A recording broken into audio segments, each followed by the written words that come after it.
Yo, what is up, my Shadow Army? It is I, Shadow Critias, back in with another MHA What If video.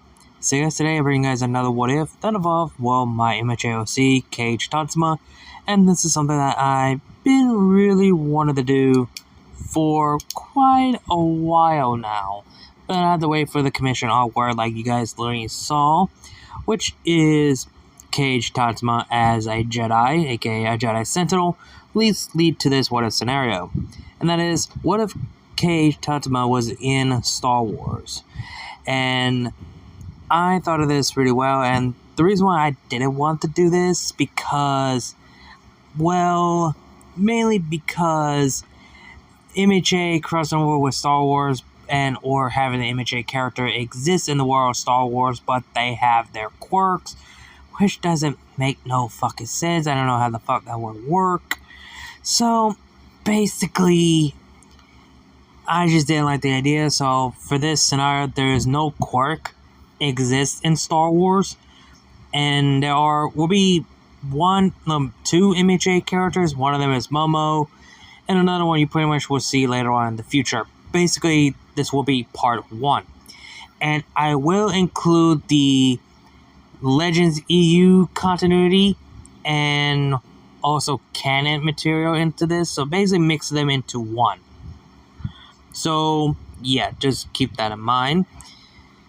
And to give you guys a bit of a rundown of Kage, so I'm going to give you guys his origin before we get to the actual story. So Kage Tatsuma was born on the home planet of Corellia, and also a son to the Jedi Masters. Two Jedi Masters, Yoshikage and Yoko Tatsuma, aka that you guys know, Ryuku, the dragon hero herself, but in this scenario, doesn't have her power. So basically, both of them are Jedi Masters as Jedi Sentinels. They just fell in love and stuff, got married in secret, and then later on they have a son named Kage Tatsuma. So basically, they had their marriage on Corellia, and then their son was born on Corellia. So basically that's their home planet. So basically that's Kage's home planet that he was born. Everything was going fine and dandy until the age of 5 that Kage lost his parents during a recon mission and was left alone. So basically he was raised in the Jedi Temple after the loss of his parents, but no one knows about, Kage is the son of the two Jedi Masters until they learn about it later on after their death, that, yeah, the two Jedi did break the Jedi Code and break the rules, but they can't do nothing about it since they're gone. All they could do now is make sure Kage is basically raised and living here. So basically Kage has been living his life. So, yeah. So basically, I don't want to go too more in depth to his origin, just give you guys a little bit of backstory of, when he was born, I mentioned about his parents. So he was the age of 5, so he's still at the Jedi Temple. So basically, ever since then, Kage was trained in the ways of the Jedi, and he does have the potential to be the next Jedi Sentinel. And he showed prodigy of a lightsaber duelist and a hand-to-hand combat specialist, because every single Jedi younglings must train of each single combat and hand-to-hand combat. So ever since then, Jedi Sentinels are meant to be, well, mechanic, repair, scientists, well, not scientists, but know how to do hacking computers, dealing with computers, hacking, stealth, etc. So Kage actually learned some of these as well when he was a kid. So there's that. And sooner or later he learns other lightsaber forms that he's learned from along with the Jedi younglings. And keep this in mind, this would probably take place before the events of the Phantom Menace, because keep this in mind, this is like before time goes by until the Phantom Menace goes around, where Kage at the age of 9. So basically, at the age of 5 towards 9, so 6, 7, 8, 9. So basically 4 years later, he was trained, and now he's the age of 9. basically training lightsaber duelists in combat and other things, being a Jedi Sentinel. So basically he does get to meet Anakin later after, well, he's first introduced to be part of the Jedi Order and the Jedi Council, since he's going to be trained by Obi-Wan Kenobi as the Padawan. So basically, Kage has been training along with Anakin and get to know a little bit about him, but not much. And Kage shows a great potential with the Force, good with telekinesis, Force push, learning able to certain techniques along the way, I cannot say. And he does show one of the most rarest Force users they ever use a Force. Oh, let me rephrase that. He shows one of the most rarest Force abilities that any Jedi ever used, Force camouflage, which is perfect fitting for Kage's character and be more of a stealth and be more fitting for a Jedi Sentinel. So basically, Kage does become a Jedi Sentinel, where he actually got his lightsaber and a yellow kyber crystal that was passed down from his parents. So basically he has one yellow kyber crystal, one of his parents, and he has an extra just in case if he lost his original lightsaber without his regular kyber crystal, he does have extra. So basically Kage was trained of each lightsaber forms. Form 2 Makashi, Form 3 Surisu, Form 4 Ataru, and Form 7 Juyo, which is the only lightsaber form that only Mace Windu was able to master and not be corrupted by the dark side. But with Kage, it was easy. He was not fully corrupted by this form. So, yeah. So Kage is the youngest 9-year-old Jedi youngling was able to use Juyo without being corrupted by the dark side. The Jedi Council was kind of worried about this, but there was nothing, no effect. It's like, this is the first time. Even Mace Windu is shocked about this, even surprised and impressed by this. And Kage shows his potential to be a Jerkai duelist, so skillful of a two-wielding lightsabers at once. So there's that. So he is skillful as well. But he does come across a young girl with a long ponytail hair, with a bit of a hair coming on the front of her face, which is Momo Yaoyorozu. They do talk and they get to know each other, but they don't hang around as much, etc. Until the day where that Master Shakti decided to take Momo Yaoyorozu as her Padawan learner. So basically, Kage and Momo have not seen each other quite a bit. Kage is still a youngling, still waiting for who willing to take Kage as a Padawan learner, so to speak.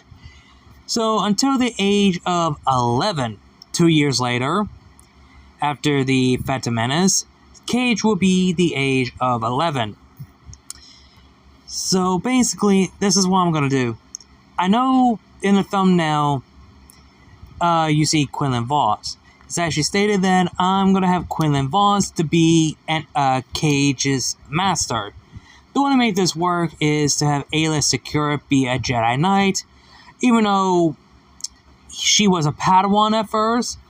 But in this scenario, I'm gonna have her be a Jedi Knight early, since she's came a long way and became more experienced and become a most wiser Jedi. So she became a Jedi Knight earlier. So Quinlan Voss wants to take another apprentice to train a new Padawan learner. And this is where he decided to take Kage under his wing. So Quinlan Voss knows about Kage because, well, I forgot to mention this, that Quinlan Voss was the one who found Kage when he was age of 5 and found, well, Yoshikage and Ryoko Tatsuma die in the recon mission, see what has been going on, and yeah, so basically, Quinlan Voss was a really good friend to both of them, witnessing their death, and it's the right thing that Quinlan Voss should take Kage under his wing as his new Padawan. So basically, Kage is going to be trained underneath Quinlan Voss, training every single more fighting skills and hand-to-hand combat. This is where his other lightsaber forms comes into play by Quinlan Vos. Like I mentioned before, Form 2, Form 3, Form 4, Form 7, and also Jarkai. So basically he gets learning from all this from Quinlan Vos, but he's got more skillful and more understanding of the forms. And Quinlan Vos is very interested of Kage going on visible, going camouflage, which is very useful and very rare of Force ability these days. Plus, if Quinlan Vos was have the prodigy of using the Force to touch any object, to look through the past and see the memory who wielded, then it will make sense that Kage would have the Force camouflage to be fitting. I mean, there was to be some time that Kage would use. This will happen later on in the story, I cannot say. So, everything was going well and dandy until, well, a new threat has emerged. An ancient dark Jedi awakes and free from his prison and now seeking revenge of the Jedi. And then this dark Jedi captured Aayla Secura, made her his puppet and make her as his apprentice. And this dark Jedi is Volvic Cargo. If I was saying that right, for Volvic Cargo. Fuck me. God damn it. Hold on. Okay, I said it right. It was Volvic Cargo. So yeah, after this was announced and an ancient dark Jedi is awakened, the Jedi Council wonder who's going to deal with this, so they decided to send Quinlan Vos and a few other Jedi to be part of the strike team, which is Master Thrawn and the other Jedi, I can't remember her name, which is literally a planned, or I can't remember her name, Master Thrawn, aka Quinlan Vos's master, and Kage Tatsuma, Quinlan Vos' apprentice. And he actually does learn a thing or two from Master Thrawn that he has learned from him, and learn more about Quinlan Vos, so to speak. So the mission to rescue Aayla Secura and deal with the ancient dark Jedi until he seeks his revenge. If you guys see the comic of Star Wars Darkness, you basically know what I'm talking about. So basically everything was going as well as dandy. Quinlan Vos does tell his Padawan to remain with Master Thrawn and not, go anywhere in their sight while he goes and rescue Aayla Secura and deal with Volvic Cargo. So basically it goes on like in the actual comic. Aayla Secura gets freed, Aayla Secura gets paralyzed, and we get the fight between Quinlan Vos and Volvic Cargo until Quinlan Vos gets electrocuted by lightning. And when Volvic Cargo said there is no one who can beat me or defeat me, there is no one who can, win. Until he gets impaled by a yellow lightsaber in the back. And the lightning stops. Quinlan Vos barely looks up and sees who caused it.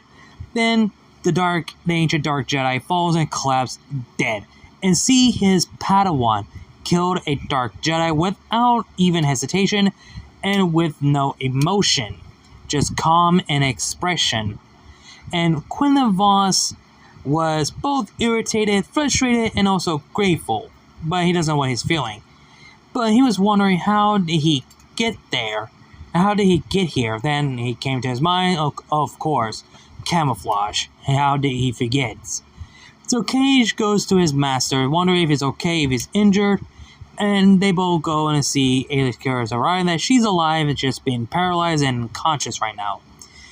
So basically, after Aayla Secura gets recovered, and after the mission was sent, after Quinlan Vos gets recovered, Kage gets scolded by Quinlan of his action and disobeyed his order, and also that he's proud and grateful that he saved his life, and also that he's glad that he didn't overcome the darkness for killing an ancient dark Jedi without any anger or hatred.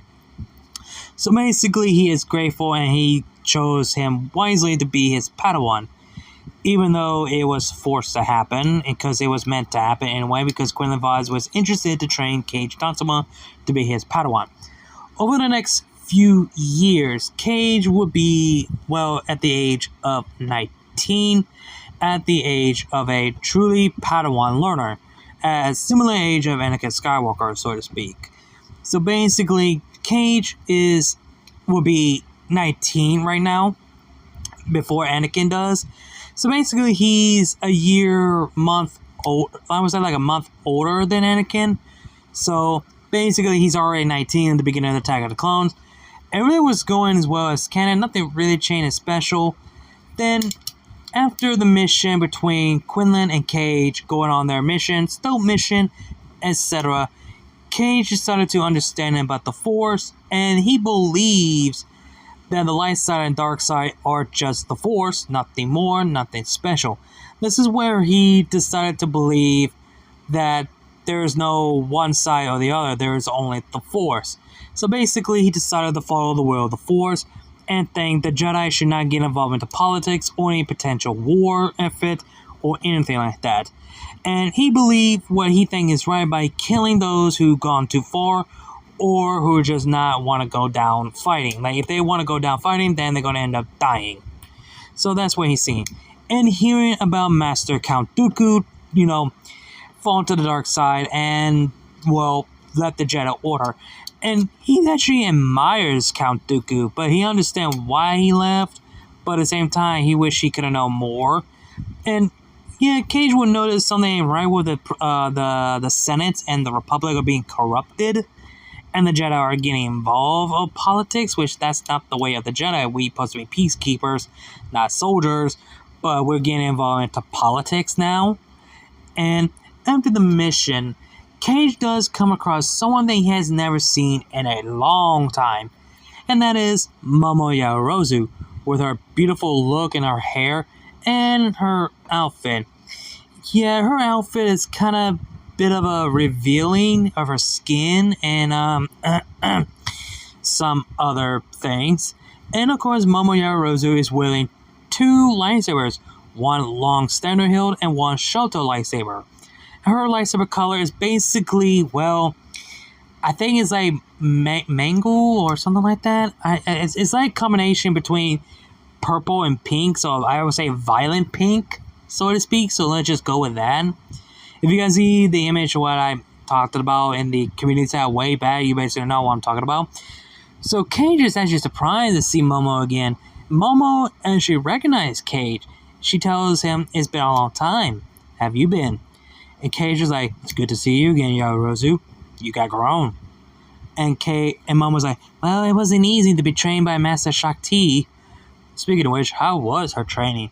It was interested, but can be a bit of a tense. But I learned some things from her, learned to have patience, and she's actually a good master, and can be a good mother figure, so to speak, but we don't get that in our way. How about you? I heard you were trained by Quinlan Vos. Yeah, he can be a handful. Someone's got to put him in line. But his training was kind of brutal, honestly. I guess you heard about way back that we deal with Ancient Dark Jedi? Yeah, I heard. It's kind of intense. And I heard you actually kill him without any emotion? Well, it was the only way. I mean, we cannot keep him alive. He was going to cause trouble of the Jedi Order. So, and I guess you're already unaware about Count Dooku and someone trying to assassinate Senator Amidala? Yeah, I heard that too. I heard that Master Kenobi and his Padawan Anakin Skywalker were assigned to protect Senator Amidala. I see.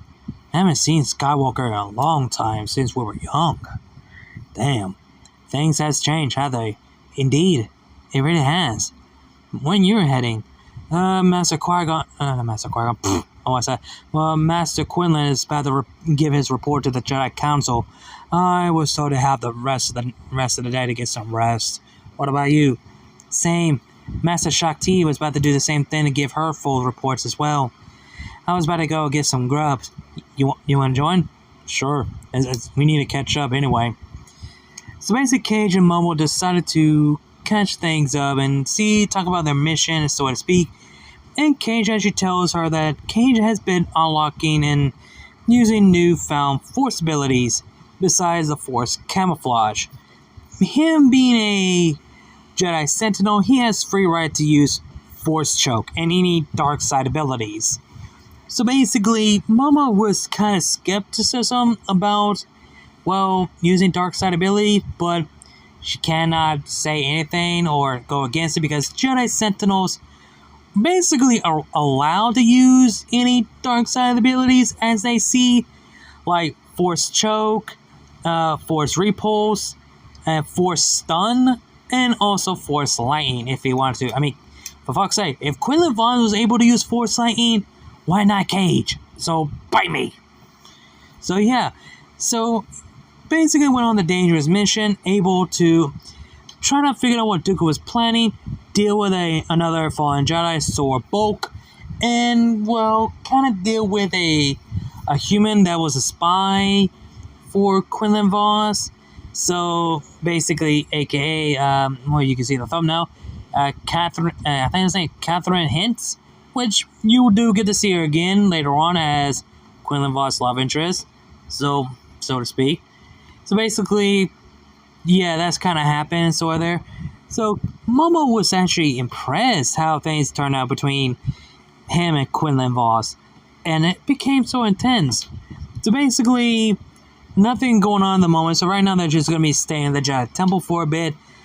Everyone was going to find Danny until they're starting to have this kind of feeling to each other. There's something that they shouldn't, but they started to, let's just wait when everything goes down, etc.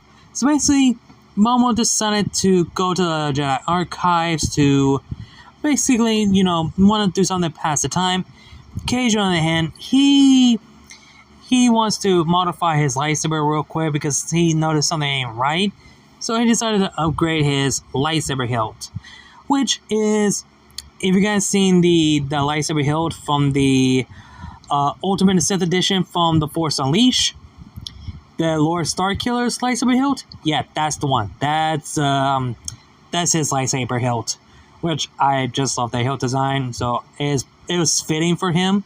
And yes, in Cage's Jedi outfit is the one you see in the thumbnail. That's basically his outfit that I'm choosing. And there will be some other The Force Unleashed outfit that Kage would wear in the future. I might get that commission, so be on lookout for that. So basically, Kage decided to, after he modified, he wants to do some training and sparring with his saber skills and do some loaded sparring with few of the temple guards that he actually became really close and bond with, to be good friends with. And basically, the Jedi Temple became a lot more aggressive, which Kage very interested. So Kage has been sparring with a temple guard to get his saber skills in sharp, skilled as ever with his hand-to-hand combat, and trying to get back into, doing a Jar-Kai. He hasn't done Jar-Kai for a bit, and he's thinking that he should have a 2 lightsaber, like an extra lightsaber to his hilt, to have a backup, but he's thinking about that, but he's going to keep that in mind. So, yeah. So basically, everything was going fine in Denny until later on at night, where Kage was about to head down to his quarters until he hears someone singing. A calm, surreal, peaceful singing. Kage back up and sees Momo singing and looking into the night sky, singing a lullaby. And I'm going to have the link in the video down below the description box by Concordia Jedi of, Takai singing a lullaby. So, if you guys know what I'm talking about, that's the one. So, after Kage hearing her beautiful singing, Kage felt his heart skip a beat. Now, he never felt this feeling. It's like seeing how beautiful she is, the wind blowing her hair, her eyes illuminating the night sky. Kage can't help it how beautiful she is, how far they both have grown. So Kage to snap out of it and go straight to his quarters and call it a night. Let's just say the time goes by, everything was going fine and dandy until, the Geonosius starts. The attack of the Geonosius, the Jedis are rescuing Obi-Wan Kenobi and Anakin Skywalker. And before all that, Kage was wondering what is going on. where are all the Jedi Masters and the Knights? So Momo tells Kage that all the Jedi Masters and Knights, even the Council members, are headed to Geonosia. Oh my god, I can't say that word. Geonosius. There you go. I can't remember the name. Said they're going to have to go rescue Obi-Wan, Master Kenobi, and Anakin Skywalker, and Senator Amidala. And they found where Count Dooku is at, and the bounty hunter that was sent to assassinate Amidala. So basically, they had to stay put until they return, and then the clone army arrived to assist the Jedis in Geonosius, which starts the Battle of Geonosius, like in canon. The battle between Obi-Wan, Anakin, and Yoda facing off Dooku, like in canon in the movie. Everything goes as well until the Clone War has begun. As Yoda stated, begun the Clone War has. Meanwhile, at the outside of the Jedi Temple in the front porch, and not the front porch, in the front step, Momo approached to Kage that she says, "So you're out here too?" And Kage was like, "Yeah, same. You too?" "Yeah. I don't know what I'm feeling right now. We're really going to war." "Yeah. I think Dooku is right about one thing. I think the Jedi really lost their way. All we could do now is faith in the Force. There is no death, there is the Force. There is no light, there is no dark. There is only the Force." And Momo understands where he's coming from, and can't believe that he could be so calm, but she could tell that he doesn't want this. He never wanted this. Not to her, not that anybody wanted this. So Momo takes a deep breath, calm, and tells Kage that she wants to tell him how she feels about him. So then basically, she tells her that is not the way of the Jedi and we should not feel this attachment. But Kage tells her that it's alright to have these feelings. It's alright to fall in love. I felt the same way about you too. And Momo was shocked to hear this. And then Kage goes on like, the Jedi Council may not allow it because they're afraid to accept attachment and love. Love is also positive. Love is part of the light side of the Force, not the dark side. We just gotta learn to not let it consume us. I may not trust the Council. I may have my view against the Council. It's just their rules and their arrogance will be their downfall, and they do not see it. And Momo was like, "So you're willing to give us a try?" "Yes, I'm willing to give us a try. If you want to, that is." Momo reached her hand to touch Kage's cheeks, and Momo smiles, and she said, "Yes, I will like that." And then them two embrace and have their first ever kiss in the sunlight, in the evening sky.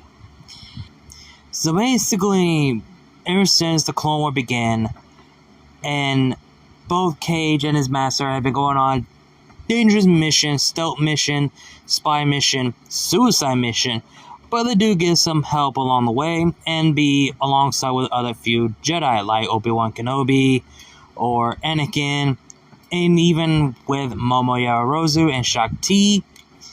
And ever since then, Kage was assigned to go on a Camino along with Momo and Shakti, which means that Kage was in the Battle of Camino along with, well, Momo, Shakti, Obi-Wan, and Anakin.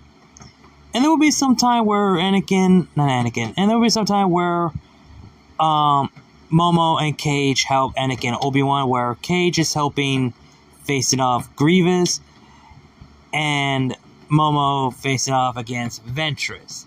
So basically aiding Obi-Wan and Anakin in a fight, but so to speak. And Kage does care for the clones, but doesn't trust them because felt something ain't right. But he does became close to clone, 99 Maiden clone, but sadly he ended up dying in battle, which felt bad for the guy, though he wants to fight alongside with his brothers, but he actually got the chance. So, over the course, a year later, when Kage and Momo being a Padawan for a year later, and going on a mission together one or twice in a row, and there would be a time where Kage and Quinlan decided to go on a mission together and came across a familiar face they never saw again, Catherine. And Kage would notice how Quinlan and Catherine getting really close. And Kage is not going to say anything until the time is right. Where the moment where Quinlan doesn't know how this feelings, that it should not be the way of the Jedi, but he has that feeling for her. Which Kage is like, he's not going to say nothing until the time is right. And until then, ever since it's time to knight the Padawan, because they are losing few Jedis. Most of them are knights and masters, so they need to make the Padawans as a fully fledged Jedi Knight. Which the council decided to make the Padawans into knighthood. So Kage Tatsuma and Momo Yaoyorozu became a Jedi Knight, now being the age of 20. Both of them are at the age of 20 because it's been a year later.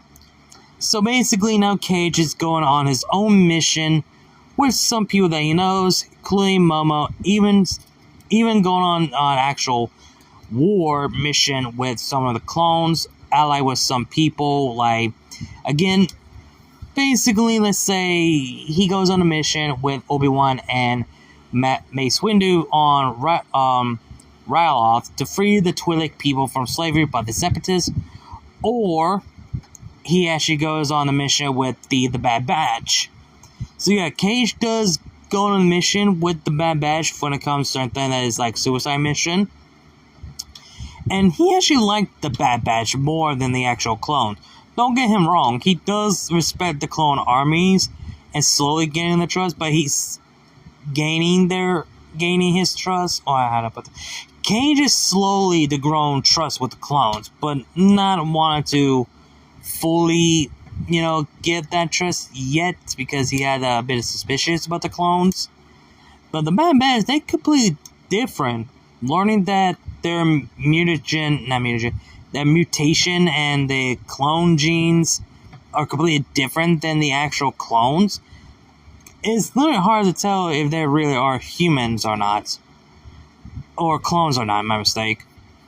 And whenever Kage is going on his solo mission, he goes and hunts down any, potential dark side user who fall to the dark side, which never happened, but he actually goes and finds any ancient Sith artifact or relics that he can find so he can destroy it.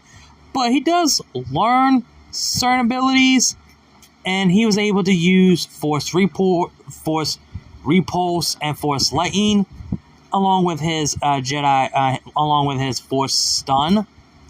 Again, even though it's not the way of the Jedi, but the Jedi Council can't do nothing about it because the Sentinels have the free will and free rights to use any dark side abilities as they see fit, but not let it corrupt.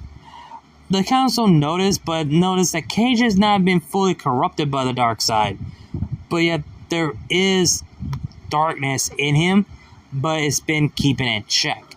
It's still surprised that Mace is still surprised to everyone, including Mace Windu, that he's not been fully corrupted by the dark side.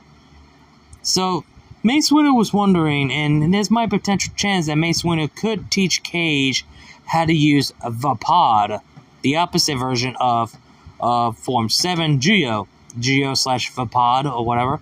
But that would be a long time to wait because they're in the middle of the war. And speaking of war, Momo and Kage, their relationship is thin, and they both have a hard time to keep up with each other and try to balance their relationship in secrets. And whenever they're away, it's getting a bit difficult, and it's hard for them to contact each other while they're on one mission, etc. And whenever they're finally alone together, they do, have their moments together and not be with the council. Unless they're alone in their mission, they do have some time to be themselves. And they do some, wink, wink, nudge, nudge when they're, alone and not being noticed or seen. So for the next couple of years later has passed, the war is getting worse after worse and the worst. Kage has been doing his best to protect the people because the people comes first in the war. And there are some people that actually do look up to Kage and they actually appreciate for him that he's been thinking about the people than just focusing on the main issue. And Kage always responds to the word, there is no light, there is no dark, there is no death, there is the Force. So basically being the only Jedi to follow the will of the Force. And there'll be sometimes he does encounter Grievous or Ventress. And there's a potential chance later on that he does come across, I don't want to say Savage or anything like that. I don't want to go that far. And so basically, there are some Jedi that he does interact, and there's some characters that he does speak, like Sarah Keto, for example. Like, he heard about Sarah Keto, that she is more skillful fighter and might put up a good fight for Kage, but she's still a Padawan. And still Padawan to, like I said, she's still a Padawan to Master Syndraulic, the Battle Master himself.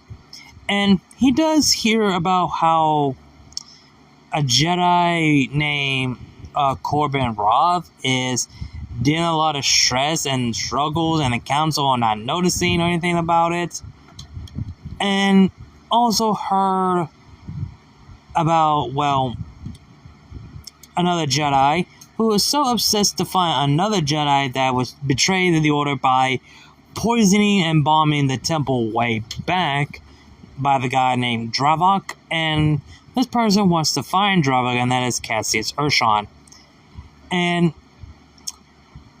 basically, he doesn't know that Cassius Urshan and Sarah Keto were a thing until he started putting pieces together. So basically, let's just say Kage and Cassius have their chat privately. Kage tells him that he knows that him and Sarah are a thing, which that caught Cassius by surprise and shock. But Kage tells him that he's not going to say anything because he's in that same situation and position as well, which that caught Cassius surprise. Like, he's wondering who could that be. So he tells him that is Momo Yarozu. Oh. So basically, kind of like in the scenario, it's like, so, you at Keto? Yeah. You and, Yarozu? Yup. So basically, chatting about, is this the right thing? Is this the way of the Jedi? Like, are we, breaking by the rules? I mean, we're Jedi. We're taking any risk. But I have my own issues and vendetta of the Jedi Code and how the Council is, treated, how their roles. Basically, a question of the Councils of their decisions and their actions, and the Council and the Jedi losing their way, and they're blinded to see that the dark side is getting stronger, and they're not noticing. So basically, Kage is like, forget the code, just follow what your heart desire, only follow the will of the Force.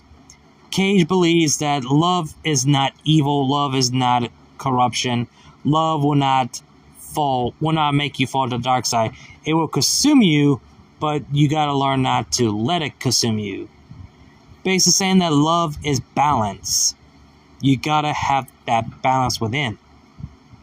So basically, Cassius is glad that he's not the only Jedi in this temple, break the Jedi Code. Or, Cassius have his own mixed feelings about, Kage saying that he despised the Jedi Code, thinks it's just kind of pointless. And understand where he's coming from, that he's only listened to the Force, not the Code, not the council or something like that. And he's right. Follow what your heart desires. That's one thing Cassie would keep that to heart. So basically, after they go their separate ways, Kage goes to hang out with Momo. Everything was going well. Basically, we started the story how it was from the book. How Dooku slaughtered the entire villagers and his people and the population from the book. The Jedi Council are talk about this and how what they should do now. Mace Windu suggests they should do a assassination, which the council, well, don't like the idea and debating on this, and they had no choice to go along with it. And yeah, the assassination is not the way of the Jedi, but the question stands, who will be the one to do the killing? Who will be the one to assassinate Count Dooku? People are thinking there's two Jedi they could ask. Master Voss, Jedi Knight Kage Tatsuma. They are discussing who should be the perfect fitting out of the two of them, Kage or Quinlan. And few of the council think it should be Kage since he's more skillful of his stealth mission and skillful than Quinlan Voss. And also, well, despite the council discuss and displeased that Kage is the only Jedi that use a bit of a dark side abilities, plus of his rank being a Jedi Sentinel. And they think he's a perfect fitting for the job. Even Plo Koon, Plo Koon, Kit Fisto, and Ki-Adi-Mundi is perfect. Is a perfect fitting that it should be Kage, saying he gets his job done a lot quicker and faster. But the other council like Mace Windu, Obi-Wan Kenobi, Aayla Secura. Aayla Secura is part of the Jedi Council? No. Shakti and the other rest of the member of the council think it should be Quinlan Voss because he has more experience and with his force ability to touch any object to look past the previous of the history that it was used or anything that it has transpired. So the voting is kind of near close between Kage and Quinlan. So Master Yoda gives a final decision to have Quinlan Voss to be the one to do with this mission. So basically goes in the canon material. So basically, Quinlan Voss was signed to assassinate Count Dooku, but he's not going to be alone. Quinlan Voss was, don't like this and think that's not the way of the Jedi, but he luckily decided to do it. But he's not going to do it alone. He has to work with Asajj Ventress, former Sith assassin to Count Dooku. And so basically, everything goes as well. And Kage was wondering where his master is going. As much Quinlan Voss wants to tell his Padawan about, his former Padawan as a Jedi Knight, he wants to tell him about this mission, but he can't. But basically, as much he wanted to, I think he actually would allow to tell Kage, because out of all the Jedi that he trusts, out of all the Jedis that he actually trusts the most, he trusts Obi-Wan Kenobi, but he trusts his actual former people, his so-called former Padawan. So he actually tells Kage about the mission that the Jedi Council were about to give one of us the assassination mission to kill Count Dooku. And they chose Quinlan. Kage is taken aback by this and shocked that the Jedi Council are willing to go that far to assassinate a Sith Lord. And the part of him was like, it's about time. But the part of him is like, this is not the way of the Jedi. They really lost their way. He's conflicted of his rank as a Jedi Sentinel and him following the will of the Force. he's somewhat in the middle, doesn't know what to feel about this. And that leads Kage a question. Why didn't even chose him? Because he's a lot more skillful, a lot more, became good at a stealth mission than his master, even though his master has more experience than him. But Kage got a lot more better. Plus, he's like the only Jedi ever used dark side abilities, despite the Council despise of Kage using any dark side abilities. But still, luckily, they chose Quinlan, which makes sense that he has more experience than Kage. But still, surprisingly, they never thought to have Kage go along with Quinlan without having Savage to have Ventress help. But that's kind of odd. They willing to have Quinlan to go on his own to ally with Ventress and not have Kage by his side, just like old times. Which Quinlan completely understand why, even he is wondering, but the Council think that he should just go along and ally with Asajj Ventress. So, Kage just have a bad feeling about this. And he's hoping he will come back home safe, like always. Because, well, I forgot to mention of the loss of his master, Master Thawne, Quinlan's master. Like, yeah, ever since before the war, or during the war, or the beginning of the war, his master died by the hands of Count Dooku, which we all know that it was Savage Ventress, but none of them do not know this. So basically, both of them said their farewell, and Quinlan Voss goes on his mission to find Ventress, just like the actual canon. So basically, Kage goes to, need some time to process all of this. He went to his quarters to clear his mind into meditation, until he has someone comes to the door. And surprisingly, it's Master Kenobi. Kage is shocked and said, Master Kenobi, this is a surprise. What brings you here? And Obi-Wan comes in and said, I believe that your master told you about the assignment that he was instructed. Yeah, he told me. And I could tell he didn't want to tell me anything, but I can understand why he told me. I understand as well. The bond between master and apprentice is a strong connection to the Force. And he is wise to trust you with this information. And Kage see a bit of, well, not right in Kenobi. And Kage tells him, this is not the way of the Jedi, Like, are y'all sure this is the right decision? I mean, I know I have my own vendettas about the Council, but killing a Sith Lord is not a way of the Jedi. It shows that that y'all have lost your ways. Obi-Wan actually agrees.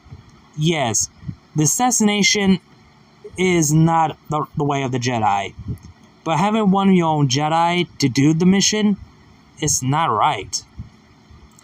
But they had to do what is best for the people and the Republic.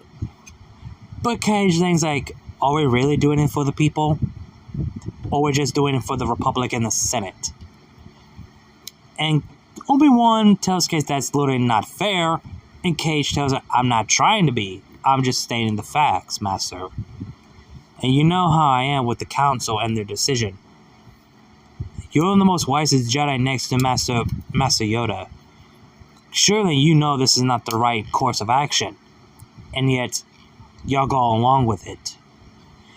Obi-Wan actually, honor and takes that as a compliment, but also honor that he sees Obi-Wan as a wisest Jedi next to Master Yoda, which he actually appreciated that a compliment.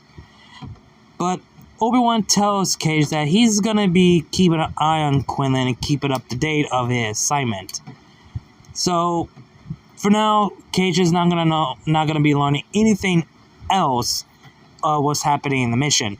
Just only what his master is going and what the assignment is.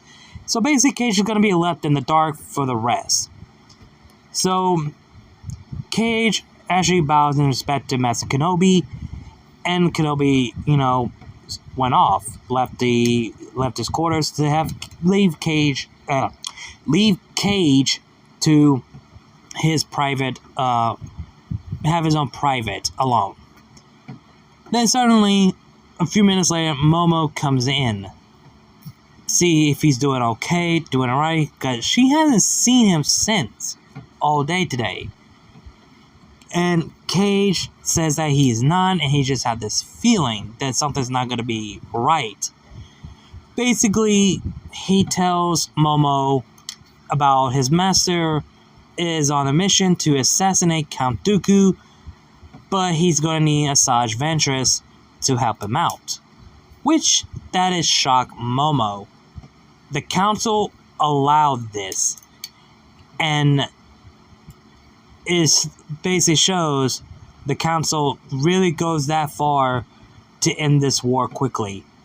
Desperate times call a desperate measure, as they say.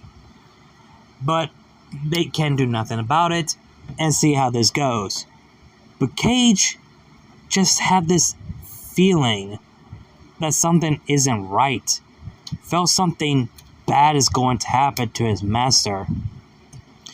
For the past few, I would say about a week, give or take, everything happens like in canon.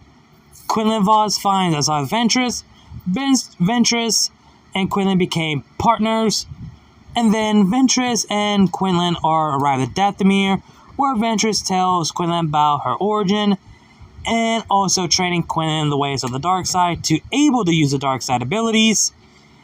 And yeah, that basically plays out of canon. And of course, the romance between Ventress and Quinlan goes out as canon. But this is the Legend EU Quinlan Vos, not TCW, even though it is the TCW version of Quinlan, but as a Legend version of Quinlan. So, yeah. And even Ventress is actually surprised to send Quinlan Vos. She thought they would send his Padawan Kage Tatsuma to do the job, since he's the only Jedi who wields the dark side abilities, plus he's a Jedi Sentinel, fitting for the job. But even she is surprised. So basically everything goes well as usual. Everything goes like in the actual book, but they're heading down to Dooku's home planet to trying to find a way to get to his quarters to assassinate him, but it didn't go well. Ventress escaped, Quinlan Vos gets captured, gets tortured, and also, well, Quinlan learns the truth that it was Ventress Ventress killed Master Thrawn, because Ventress told Quinlan that it was Dooku that killed Master Thrawn and kept Master Thrawn's lightsaber. When Quinlan touched the saber, learns the truth that it was Ventress killing Master Thrawn by ordering to kill him by Count Dooku. So basically, Dooku gives the order to Ventress to kill Master Thrawn. So Ventress kind of tell the truth that, yeah, it was Ventress. No, it was Kate. Oh my god. And I can't fucking speak. I keep getting the name mixed up. So basically, Ventress was telling the truth that it was Dooku, the one who had Thrawn killed, but it was by the hand of Ventress, which leads Quinlan Vos to the dark side, and Ventress and the rest of the bounty hunters are trying to rescue Vos until the mission failed and everyone has to fall back. So basically, Kage felt the disturbance in the Force, felt something not right, he felt it. And then all of a sudden, he rushed out of his quarters trying to go finding Master Kenobi until he sees him with Asajj Ventress. Oh, something's not right. And so Master Kenobi tells Kage to come along with him. It's best for him to know as well the full detail. Like, deserve to know the truth. Surprisingly, the council are gladly Ventress is here, but also surprised that Kage is here. He was not invited to this meeting, but Obi-Wan tells that he has the right to know of everything. Plus, he knows about the assassination mission that they assigned for Quinlan Vos. So basically, Kage is now going to stick around. So basically, Ventress been asked and been answered their questions that Quinlan Vos fought to the dark side, Ventress and Quinlan Vos fell in love, and Ventress kind of trained Quinlan Vos to train in the ways of the dark side. Kage is lost for word. Everything came at him like a damn train hitting a vehicle. Like, Ventress and Quinlan in love? Duke, and she trained his master the ways of the dark side, and worst of all, his master got captured, tortured, and became Dooku's puppet, new apprentice. His master fall to the dark side. He knew something wasn't right. He had just had that feeling. And Kage blames the council. Not Ventress, not Dooku, but the council. He cursed at the council and like, how could y'all let this happen? You knew this was gonna fail, and yet you let it happen. You could have had me to sign this mission, and yet you have my master to do your dirty work. And look what happened. You made another enemy. You made one of the Jedi Master fall to the dark side because of your arrogance. And Obi-Wan tells Kage to, Kage, relax. I know this is bad, but it is bad. I just had the feeling it wasn't right, and I knew my master was going to be okay, but this is not the way of the Jedi. I cannot believe I'm saying this, but Dooku is right about one thing. Y'all have lost your way. Blind of arrogance. Blinded by the dark side. Been corrupted by the Republic and the Senate. If we don't change our way, we are no better than the Sith. And the council are muffling to each other that he made a point, but also a bit of frustrated of have Kage outburst. Ventress, on the other hand, well, she actually agrees with Kage. At least understanding, like, at least someone actually understands where she's coming from, and that she's not the only one thinks the Jedi lost their way, and never see Kage to go burst out and saying the council are arrogant, blindless, and foolish. And yes, the bond between Master and Apprentice is strong, but Master Yoda speaks up that they should do a rescue mission. But they need to discuss privately before any decision. Master Windu suggests that Kage and Ventress should not be involved with this. But instead, Master Yoda decided to do the opposite. Say, Master Kenobi, Skywalker, Tatsuma, and Ventress will be assigned to do a rescue mission to rescue Quinlan Vos. Which Mace Windu was one of, cannot argue, cannot go against his wisdom, but also go against of his decision to not about having Kage and Ventress to be involved. Like, yeah, Mace Windu is not taking, that attitude, or not attitude, that argument that Kage just statement right in front of them. Master Kenobi completely understand how he's feeling. Understand how Kage felt. Like, yes, he gets it. Yes, he's right. We are being arrogant. We were foolish to let it happen. And yet, it happened. But Master Kenobi think that they should do it the right way. Rescue Vos, bring him back to the light, and give him a second chance. So basically, Master Kenobi is wanting to take the responsibility of the action for, keeping an eye on Quinlan Vos and should keep him up to date. So he will take the responsibility of this. Until they got a hologram message, and Master Yoda contact both Ventress and Kage come back inside, so they can hear the information about Dooku and Vos of where they're at now. So basically, the 4 strike team to rescue Quinlan: Master Kenobi, Anakin Skywalker, Kage Tatsuma, and Asajj Ventress, on a mission to rescue and get Quinlan Vos. Basically goes out the same in the actual book. They manage and actually capture Dooku and Quinlan. Kage felt, hurt that his master fought to the dark side. Like, he still believes there's good in him. He wants to bring him back to the light. But sadly, failed. Until Quinlan Vos killed his best friend right in front of him. Not Kage. I forget his name. A Jedi that Quinlan Vos became best friends with killed him right in front of him.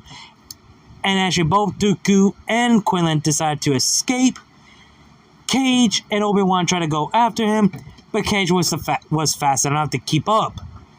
And Quinlan tells, Dooku to do something and trying to slow him down, but Kage was able to jump over them and go to hand-to-hand combat on Quinlan. Quinlan was impressed and said, "You got a lot better at your combat, kid. I learned it from the best, master." And the fight goes on until Dooku shoots out Force lightning at Kage.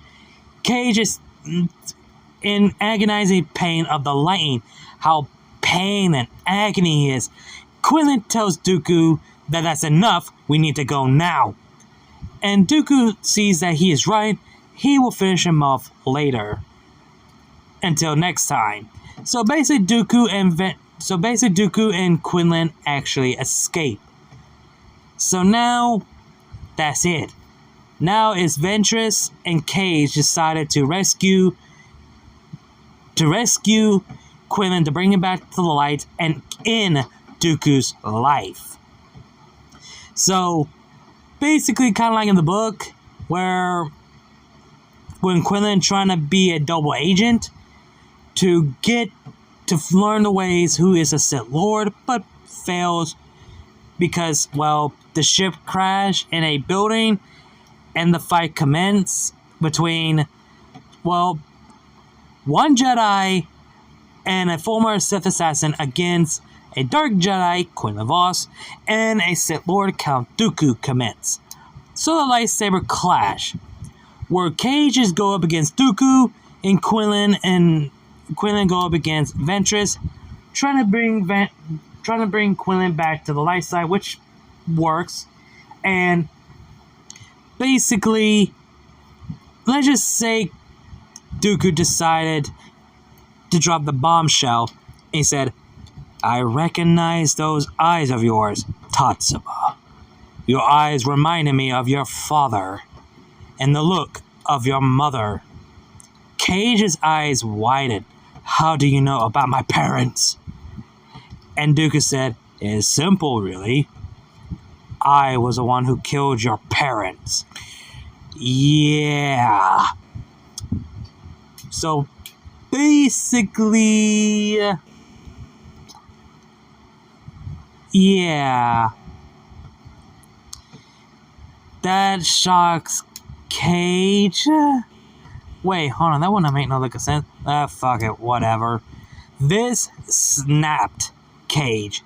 And this is where I forgot to mention where he was able to use Force Lightning. This is where he used Force Lightning on Dooku.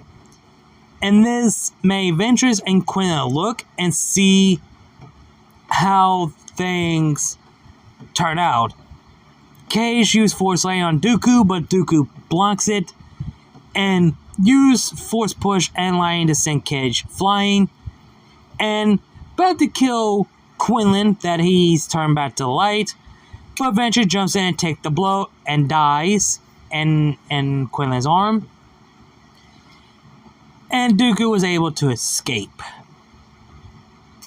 So, yeah. So basically, Dooku escaped, but at what cost? Ventress is dead, Quinlan's back to the light, everything is back to normal, so to speak, but Quinlan is going to be on supervision on Obi-Wan Kenobi and Kage Tatsuma. So the last thing they do is both Kage, Obi-Wan, and Quinlan are arrived at Dathomir so they can give Asajj Ventress a proper burial, which puts her in the water lake that we saw in the Tales of the Jedi. So yeah, that's basically what it is. So basically, Quinlan says his piece to Ventress that he will always love her, no matter what, until later on he does fall in love with Catherine later on. So, yeah. So basically, ever since then, Ventress will not be at rest for now.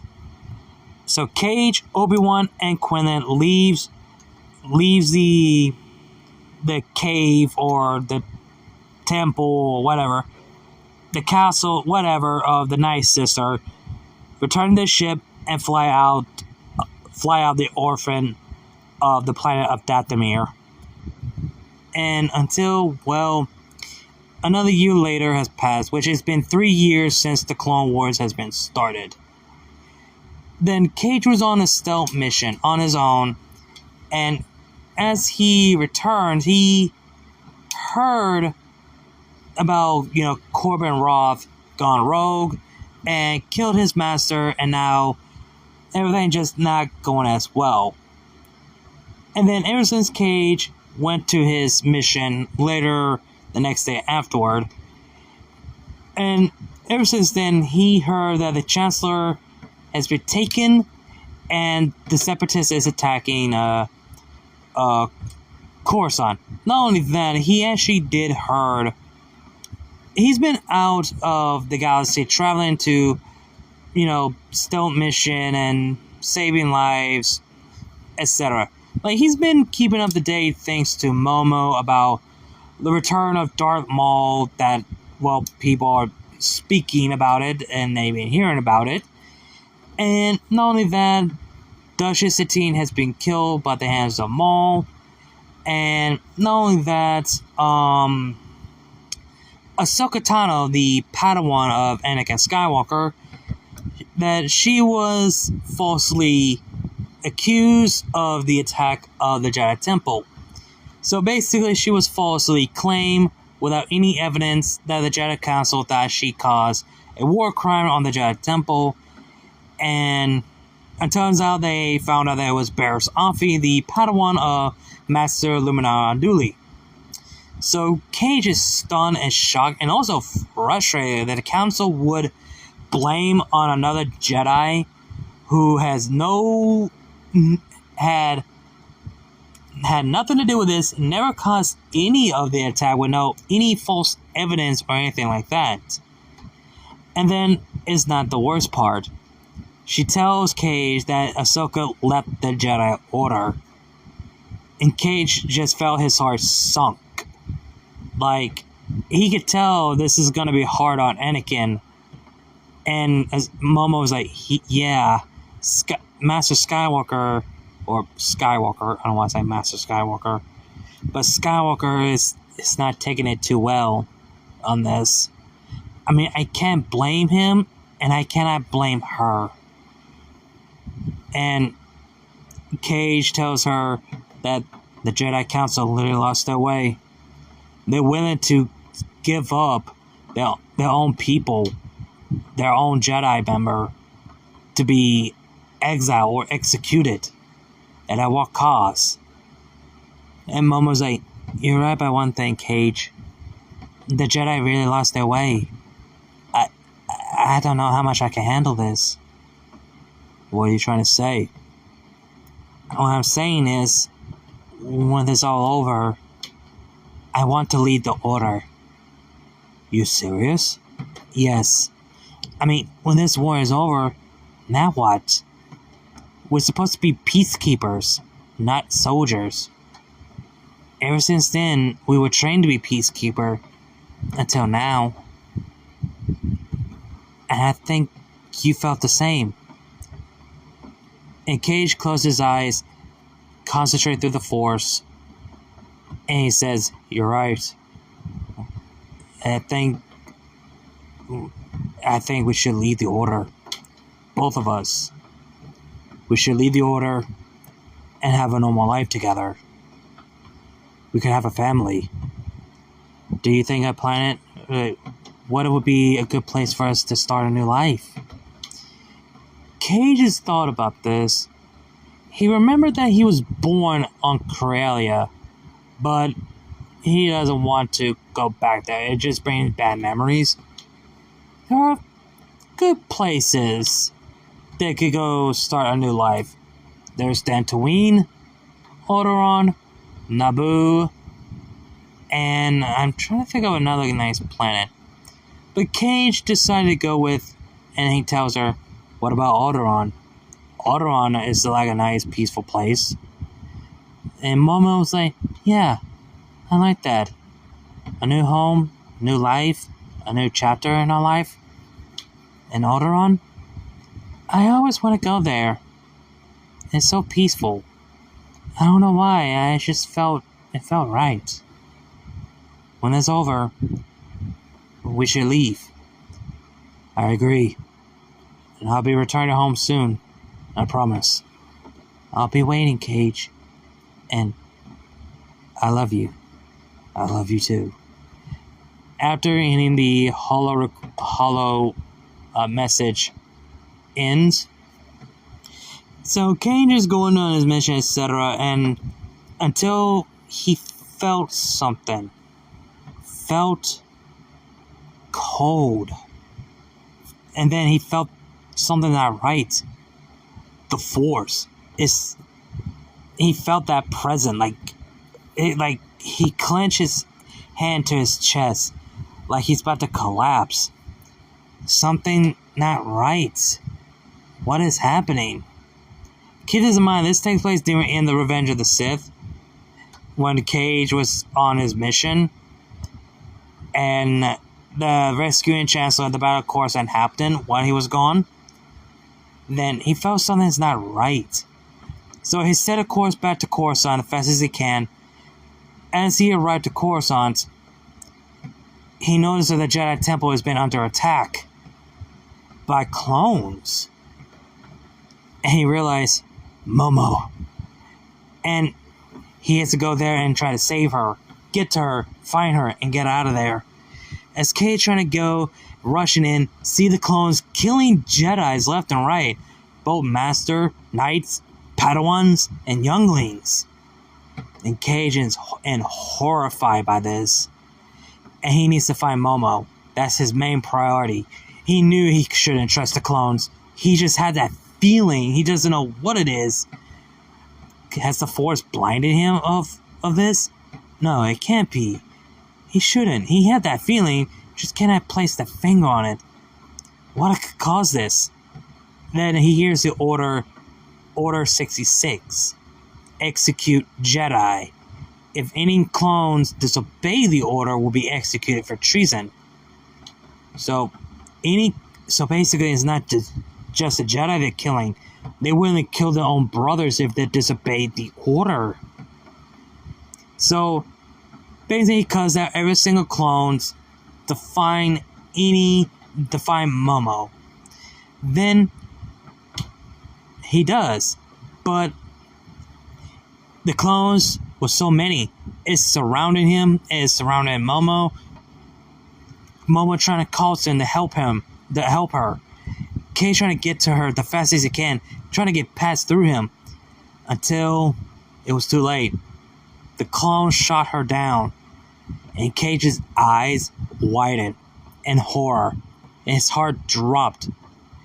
His mind's racing, and all of a sudden, he jumps in his float, basically like Galen Merrick, jumps in midair, charge up, and bursts of using first repulse, disintegrating few of the clones that is around him, and send some of the clones flying.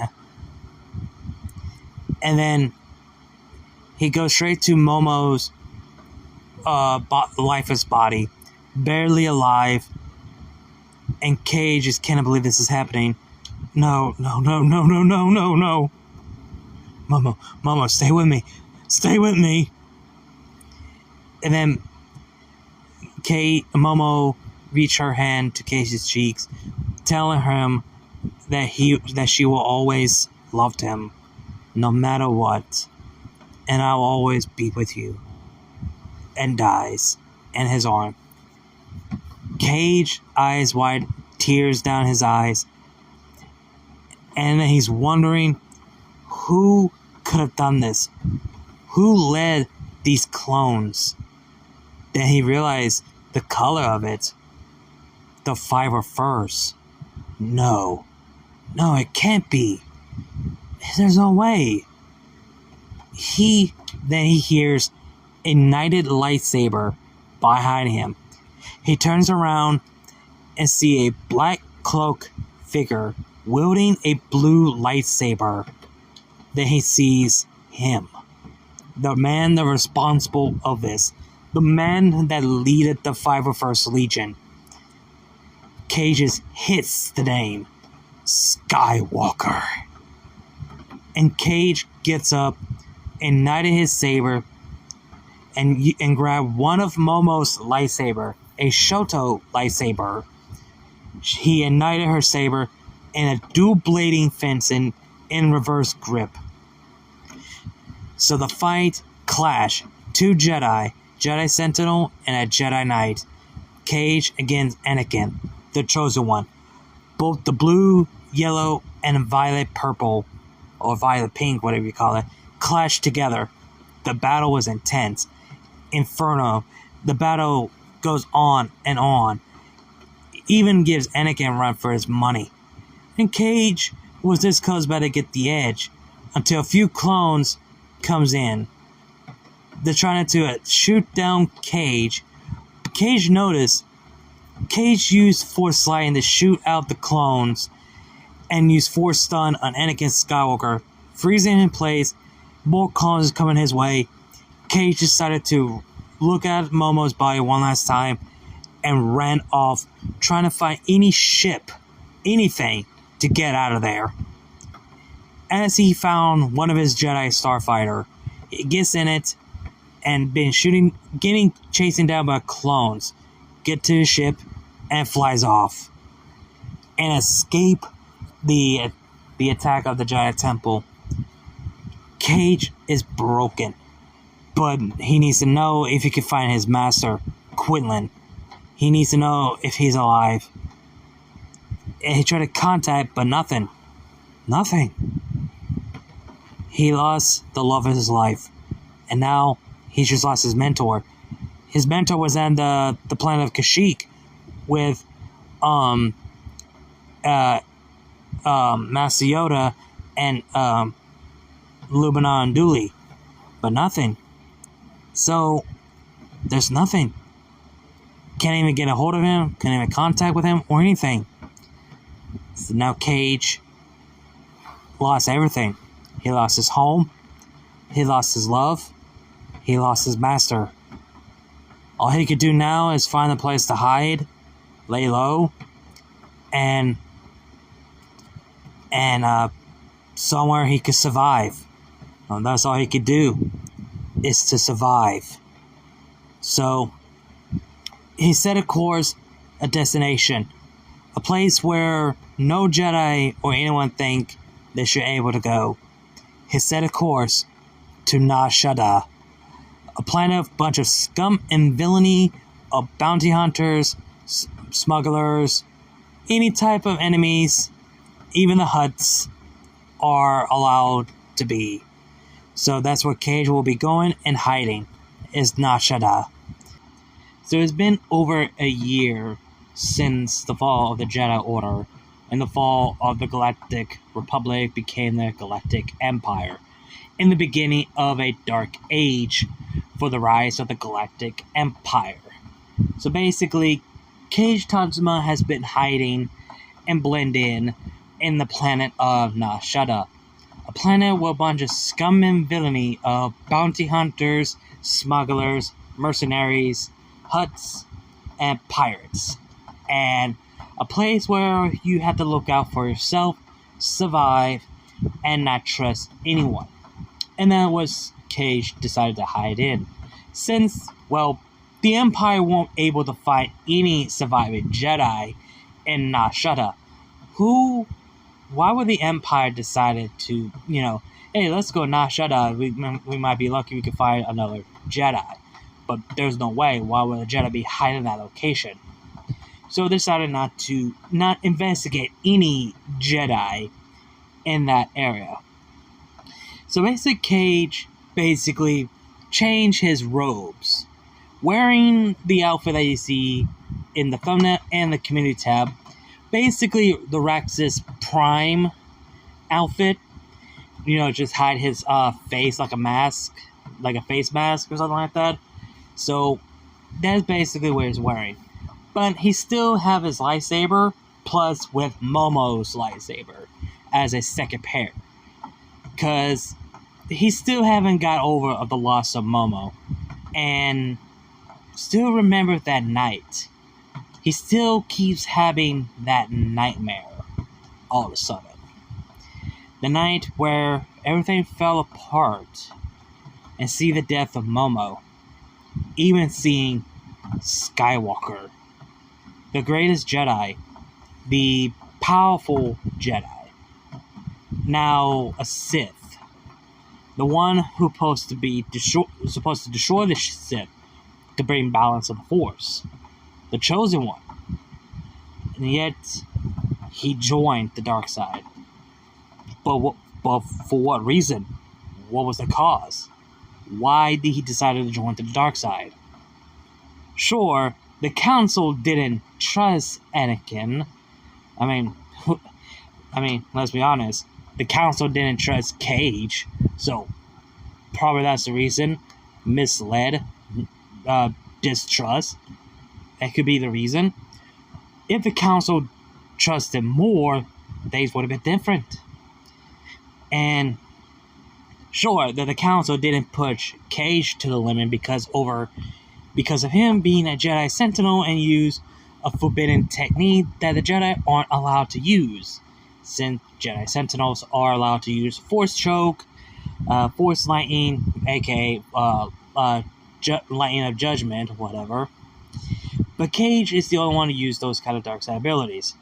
Let's be honest, if Cal Katarn was still able to use dark side abilities in the Jedi Knight 2 Jedi Outcast, and later on in the series of the Expanded Universe, why can't Kage or other Jedi? Since the other Jedi Council are kind of afraid of it, but whatever. So for now, Kage decided to hide and blend in, and forbids to use his lightsaber, otherwise it will blow his cover. So basically, Kage, all he could do is to survive, work as a maintenance shift, basically fixing vehicles, ships, and basically things of his Jedi Sentinel training. They were able to train how to be skillful non-force abilities, like besides just the Force. Know how to be tech expert, building, fixing, that sort of thing. So that's what Kage does. He found a job and changed his name to not to be noticed. So basically hide his actual name to call himself Tokoyami. Yeah, let's go with that. He decided to call himself Kage Tokoyami. Basically hide his actual name. So basically, Kage decided to blend in and decided to stay out of people's business. Unless someone gets in his way, then it's his fucking business. And, of course, he does come up with a smuggler that he's started to become closest with. It's someone that he's been working a lot recently and do get a lot of good pay out of it. And this person is Denki Kaminari, who owns a maintenance shop, but also owns a ship of his own called, the Charge Bolt. The ship that only could pilot only 2 people. And he's basically on his own, so to speak.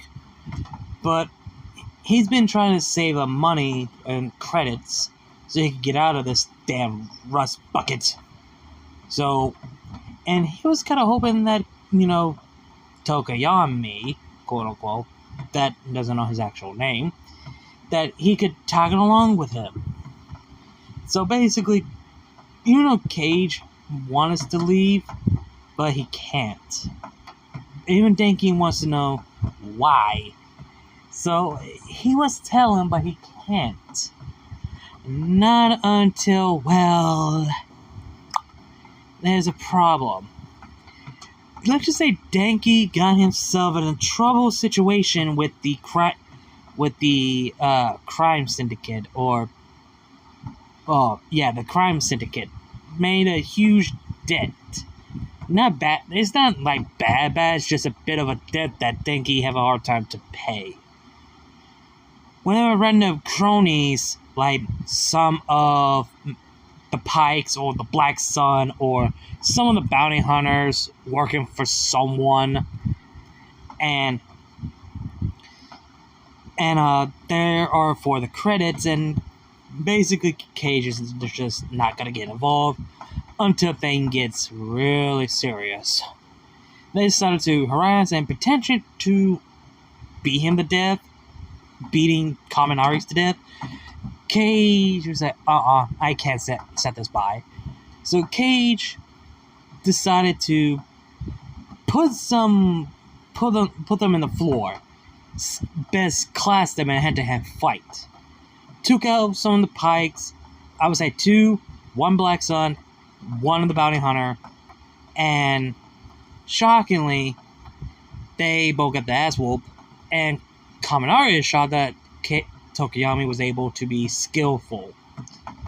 So, until, he sees above, that he sees, something like a Mandalorian, a female Mandalorian, with red and black color armor, with a horn top of a helmet. He recognized that. That's a Death Watch, a Mandalorian that serves Maul, a former Sith Lord, first Sith apprentice, Sith assassin, that, was in the Battle of Naboo, and been defeated by Obi-Wan, and former apprentice to Darth Sidious. And, if they're here, does that mean Maul is here? So basically, this is gonna be a problem. So that means, they're dealing with Maul. This is not gonna be good. And worst of all, for the past few months or a couple of days, Maul, before he arrived to Nashada, he has someone with him. A red Twi'lek with a Sith tattoo around her. And her outfit is, bit of a revealing, so to speak, to attract men, so she could get any intel or information out of them by having an affair with them, and kill them in their sleep or during the affair to get the information out of them by smooth way they in, sell her body to them, or get them drunk, so to speak. And Maul basically freed her from her prison for a year ago. like before, I would say a month or two later after the events of Revenge of the Sith, when Maul found her and freed her. So Maul took her under his wing as his new apprentice. Since we honestly don't know of her actual name, maybe you guys know who I'm talking about. So basically, we honestly do not know her actual name, but we're just gonna go by Talon.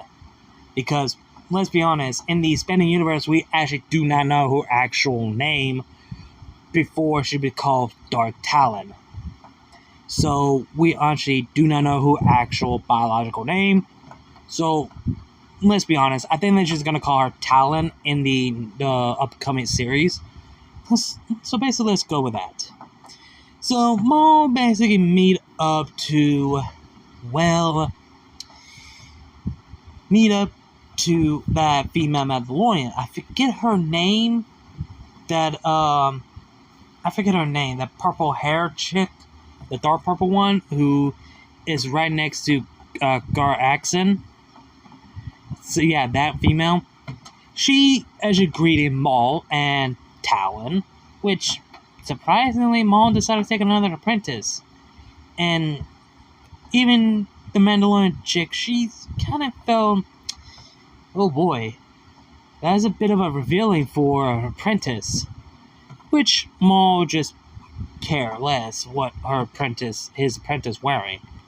But it's going to be helpful and useful to get more intel information out of anyone. So basically, the Mandalorian chick, she's basically telling Maul everything that's been going on, how everything is going well with the crime syndicate, and they're having a bit of a problem. That she tells Maul that, we have someone who basically stood up against of the crime syndicate.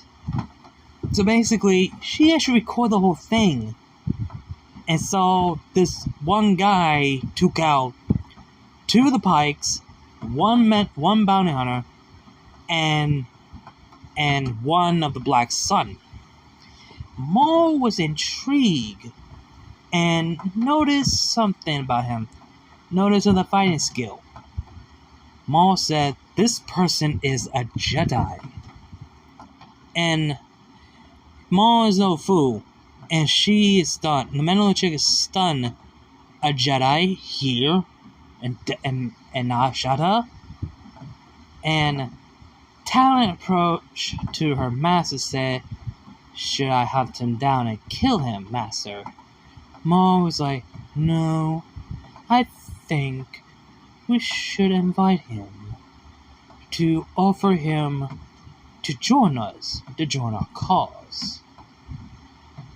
And what about, and the Mandalorian chick was like, "What about the smuggler?" "I could care less about that smuggler. Do as you wish. Or should I let my apprentice do it? Shall deal with him if things, doesn't go out of his way, go things well." So basically, Maul gives the order to Talon to, basically do what she does to get the money out of this smuggler. And by having, you know what I mean. So basically, Kage was just minding his own business, about to head back to his quarters, until he gets jumped and captured and taken someone, being knocked out by one of the members of the Black Sun, taking him somewhere where no one cannot see him, or find him. Meanwhile, back to Kaminari, where he's fully finished fixing his ship and finished up cleaning up the mess, until he hears someone coming from behind. A woman, being all smooth, be like, well, fancy meeting you here, handsome." Kaminari turns around and sees a red Twi'lek in Sith tattoo, or some kind of tattoo around her. As she approached him, her body is been revealing, and as the way she walks, moving her hips side to side. Kaminari, well, he's taken aback of this beauty of a Twilight that he never seen before, and revealing all of that to him. Well, lucky for him, I guess. And Kaminari was like, well, what fancy bring here? What fine as hell you come here all of a sudden, gorgeous. And this Twilight approaches like, finger on his chest, like, I'm here to collect a few things. And if you're willing to do so, I could help you release your stress. And Denki was like, oh, is this really happening? So basically, Talon grabbed his hand, taking him somewhere privately where them two having a wink wink nudge nudge. So yeah, you guys know what's gonna happen to him. So basically, meanwhile back with Kage, after fully regaining consciousness, I can't say the word no more, they remove the bag, and Kage is seeing that he's all, handcuffed, and he's on his knees. Kage was like, where the hell am I? Then he hears someone approaching to him, and he sees him. A Zabrak male, red skin, Sith tattoo. And Kage says the word Maul. I seem you know me, Jedi. Of course, everyone knows who the great Darth Maul, the one who trying to assassinate and killed Master Qui-Gon Jinn until Obi-Wan Kenobi, half you and half. Indeed. And you must be Kage Tatsuma, if I'm not mistaken. How do you know? I have my ways, Jedi. How did you survive? And why are you here? Basically explain that, yeah, he cares to hide. What else you need to know? Indeed. So some of the Jedi were able to survive the Purge. Seems like we both have a common enemy. What common enemy? Basically, Maul explained that he knew that the Republic was going to fall. He knew the Jedi Order was going to fail, having a vision of the fall of everything, the Empire rise. But after seeing how it is, Maul's mind was like, is this what he really thought it would be? Basically, he thought rebuilding a Sith Empire. But no, that was not the case in Maul's words after he explained. So Kage decided to get up and Maul released him of his handcuffs. So basically, Maul offered Kage to join him so they could destroy the Sith, destroy Sidious and Skywalker. Kage eyes widened. How does he know? And Maul said that he always finds a way and tells him that Skywalker has been taken the name of Darth Vader. So basically, Skywalker is alive and named himself Vader, but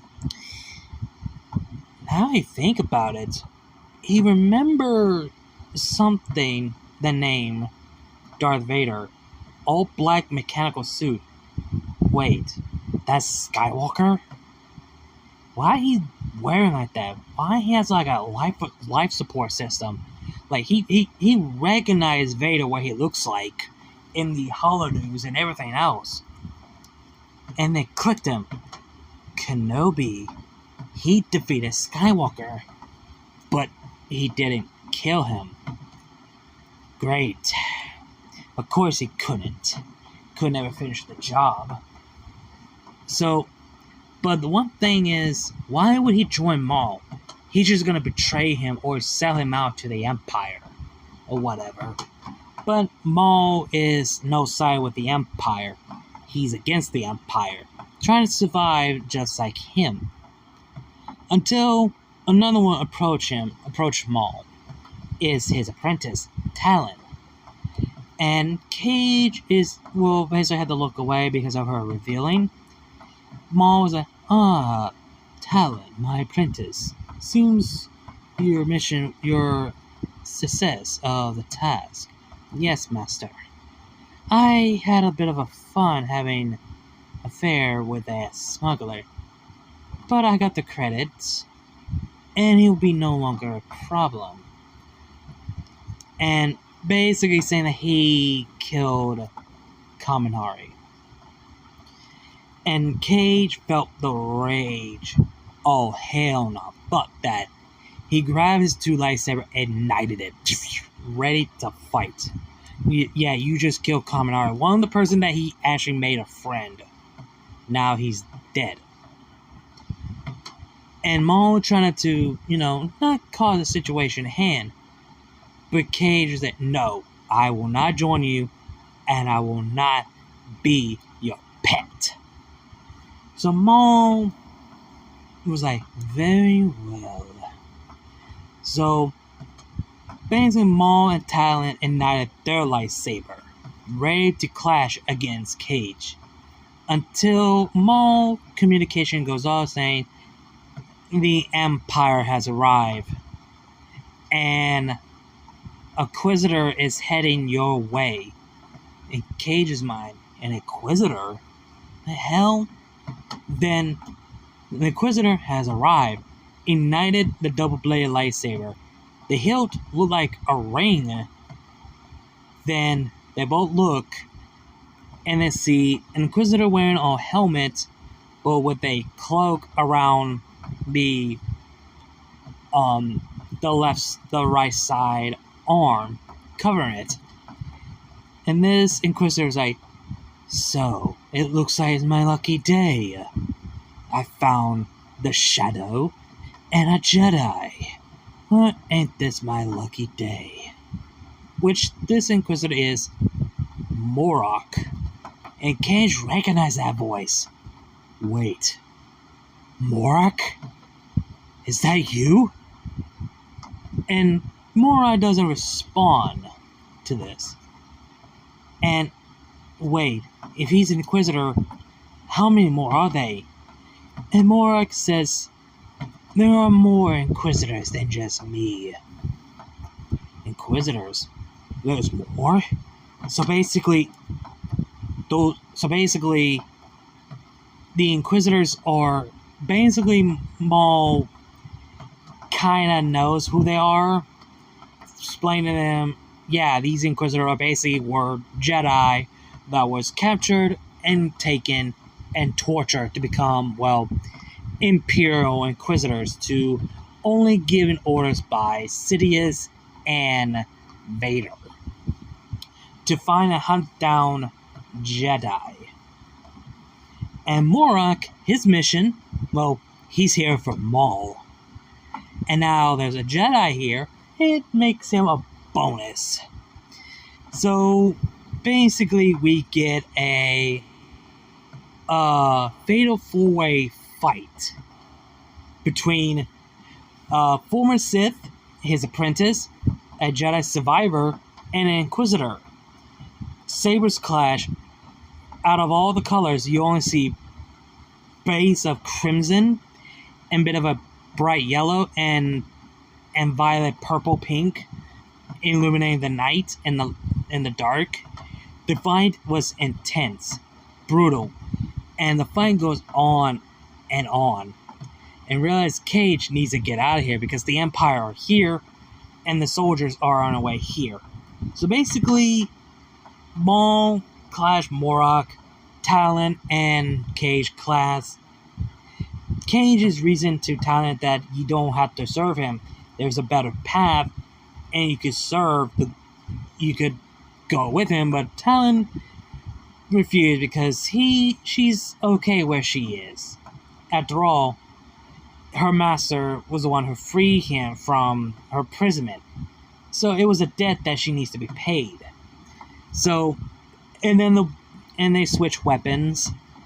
I mean, not switch weapons. They switch fighting, where Talon is facing Morak, and Kage clashing Maul. And then, when the time was come, Kage would face Morak and wondering, how many of you are there? Why? Why would y'all join to the Empire? Why would y'all serve Vader? And Morak said, we have no choice. All of us have no choice becoming Inquisitors. So basically, before they continue fighting, Maul was about to take out both, but Kage dodged out of the way and sliced Morak, killing him instantly. So basically, yeah. So basically, Morak is dead. Basically trying to keep it like an actual canon, because we actually do not know if Morak was just a living dead corpse, or he was just a living person before he come back as a living dead. We honestly do not know. So let's just let's just go with the idea that he was killed by Maul, but got resurrected by the Night Sister later on, and been found by Balin's Skull and his Padawan. Let's just go along with that. So when the Empire got closer, a few stormtroopers on his way. This is where Maul and Talon escape, head to the ship, and flee. And that's what Kage is going to do. Heads back to Kaminari's maintenance ship store or whatever. Goes to his ship and take the charge bolt. Thankfully, the ship is fully ready to go, fully full, and set off out of Nashida to head out to another planet to get away from the Empire. And great, now the Empire knows Kage needs to find another place where he could hide. And the only planet that he could think of that is recently not safe, but is the only thing he could think of. So he set a course to Kashyyyk. Since the Wookiees are a good friend with the Jedi, since I think the Wookiees will be helping and helpful to have a Jedi to be hiding. Well, he will actually meet a familiar faces. Someone that he thought this person is dead, and his future of the path becoming a master will awaits him. So basically we started where we last left off, where Kage basically arrived at the planet of Kashyyyk, where he heard about the planet Kashyyyk, he just never been there. And he remembered that his master was in the Kashyyyk mission with Master Yoda and Lumina and Dooley in the mission to Kashyyyk in the final war, the climax of the war of the Clone Wars. So the Wookiees are basically a close ally and a good friend to the Jedi, and they're willing to help those that need it. And they're trying to hide and keep themselves hidden from the Empire. So since the Empire do not know any Wookiee survivors or whatever, or plus rumors said the Empire are planning to come to the Kashyyyk for the next 2 years from, well, Kage doesn't know about that. So basically, Kage have no choice to hide on the planet Kashyyyk in the jungle forest. See, he could find anyone to help him to hide and blend in. And it wasn't easy for him. And when it started to rain, Kage needs to find a shelter where he could rest for a bit. Until well, the moment he started to lay down and rest, finally gets some shut-eye, and still having that nightmare yet again. And he started to wake up until someone approached him. Someone that he couldn't recognize because his vision is blurred. Someone was holding a blaster. So Kage got up, disarming the person, and basically didn't recognize this person was. Turns out it's actually a woman. And then before he would get to say anything, he hear a lightsaber ignited from behind. And this person said, "Who are you and what are you here? Lay off my woman." Like, he recognized that voice. No, that can't be. Is he hallucinating? And he turned his head, letting the woman go. And Cage's eyes widened. And he pulled down his mask. Covering his face. And even Quinlan Voss recognized who he was. And Kage would say, "Master?" And Quinlan was like, "Tatsuma, you're alive." And I said, "Wait, if you're here, then who's..." Then sees that is Catherine. Oh, snap. Yeah. He didn't recognize her. And Catherine sees him. "Well, it's good to see you too, Tatsuma." Like, how are y'all? What? Master, I thought you were dead. I thought so too.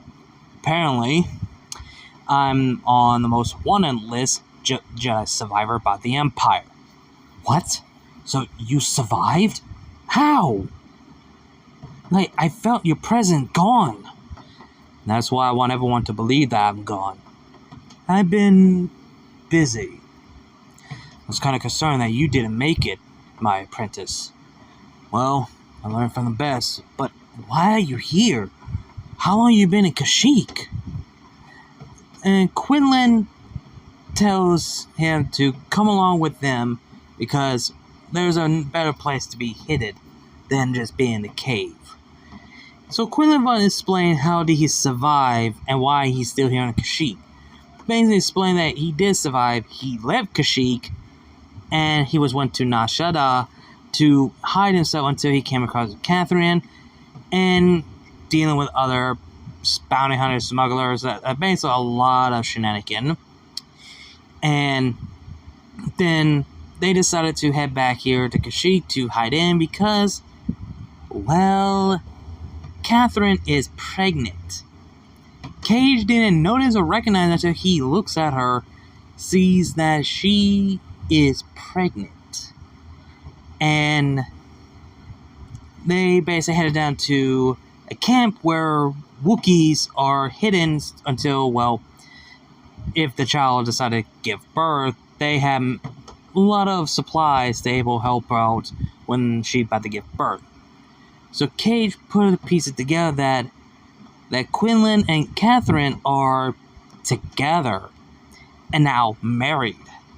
So Kage I had a feeling that them two were going to be a thing, but didn't expect that, well, they're about to have a child.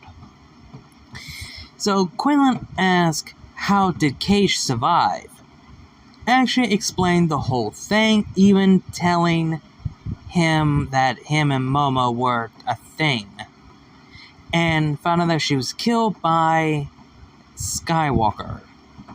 That it was Skywalker led the 501st Legion attack the Jedi Temple. Quinlan is taken aback by this. He is shocked that it was Skywalker caused all this, and told him that Chancellor was the Sith Lord that basically he should know. So Quinlan basically takes all this information in that Skywalker fell to the dark side and became Sidious' new apprentice. And that Kage was able to survive. And that he's been hiding in Nashada for over a year. So basically, Quinlan left Nashada before Kage arrived. I would say like almost a year. So basically like a few months after Quinlan left. So yeah. So basically, if Quinlan knew that his Padawan was alive, he could have brought him a lot sooner. But Kage actually explained that he had to come across with Maul and his new apprentice. Whatever happens to them, he doesn't know. All he knows that he's basically still running his crime empire, his crime syndicate as always. So, yeah. So basically, Quinlan was here to, if Kashyyyk is a better place to hide, to keep other Jedi survivor. Which Kage is taken aback. Like, wait, more Jedi survived? And Quinlan's like, yeah, a little bit in Jedi Knights, Padawans, younglings, and another Jedi Master I came across. As they arrive to the hideout where Quinlan is actually keeping the other Jedi survivor hidden, see, I would say 3 Jedi Knights, 4 Padawans, and 12 younglings, and 1 Jedi Master. And that Jedi Master is Jedi Master Kukruk. Kage is shocked to see Master Kukruk alive and well. It's actually impressed. And at least they have a ship to, get out another planet if thing goes out. And the reason why they're here is to pick up a young Wookiee Jedi named Gungi, who was sent to in Kashyyyk thanks to a rogue clone who disobeyed Order 66, the Bad Batch. Which that's kind of shocked that Kage hears that even the clone could go rogue against their orders, and they're willing to bring a Wookiee here in Kashyyyk, his home world. And now he thought of it, he felt something. He started to recognize something. Rumors says that Kage was about to have a Padawan of his own. And some people say that it could be Gungi, a potential Jedi apprentice. And Quinlan thinks, even though it's not the time and place, I think it's best that you should take Gungi as your Padawan. And Kage is taken aback, willing to become a master, willing to become a trainer to train Gungi? Like, is that wise? He's not even a Jedi Master. And he's not even that rank yet. So basically, Quinlan Voss ignited his lightsaber, tells him to kneel. As Kage is shocked, is this really happening? So Kage obliged, and Quinlan basically knighted Kage by the right of the Council, by the will of the Force. You may rise, Jedi. You may rise, Kage Tatsuma, a Jedi Master. So Kage is now as the rank of a Jedi Master, and taking Gungi as his Padawan, and helping other Jedi, like other Padawans and little younglings, to complete their training in Kashyyyk the best they can. And thanks with the Wookiees helping them out, hiding them, and they still had to keep moving, etc. Until, 2 years later. So Kage will be the age of 26, where Gungi would be, I'm gonna put his age, hold on one second, 15, so Gungi will be 17. So basically Gungi will still be a Padawan, and Kage will be 26, a young Jedi Master. 2 years later has passed after a good peace acquired from Wands, until, the Empire learns that few groups of Jedis survive, and the Wookiees are hiding them, which is not good. So, they send, well, a lot of Purge troopers, the Inquisitors, including Vader. Vader wants to go along with this mission. So it's going to be a battle of Kashyyyk. And it's not going to be pretty. So basically, before all that, Catherine, her waters broke. And the worst possible time. Before, well, the war. Well, hang on, that doesn't make no fucking sense. Let me backtrack this. Rewind. Before, 2 years later, her water breaks and she had a son. Okay, I kind of forgot to mention that. So, 2 years earlier, a few months later, Catherine's water broke and she gave birth to the child, which is a son, and they named him, well, I forgot what they named him. They did have a son, and they named him something. I don't know what they call him now. So, basically 2 years later, as Kage being Jedi Master, training Gungi, and helping Quinlan and Kukruk to train the younglings, and even some bit of a Jedi Knight helping completing their Padawan's training. And since, well, which makes their Quinlan's son be the age of being 2 years old at the time, after 2 years later. So, yeah, so now we're getting back where the Empire learns that there are a few groups of Jedi survive and they're hiding on Kashyyyk thanks to the Wookiees. So, it's going to be all hands on deck with the Imperials, and they're going to go and siege on Kashyyyk with few Inquisitors, few Purge troopers, and Darth Vader is joining the frays. So, yeah.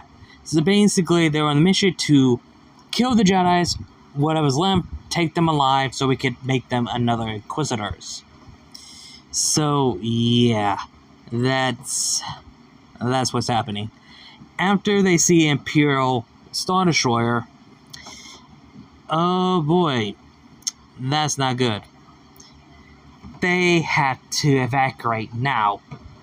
But they think they should fight back. But they know they can't for the sake of the younglings. They need to leave now. So, it's going to be difficult.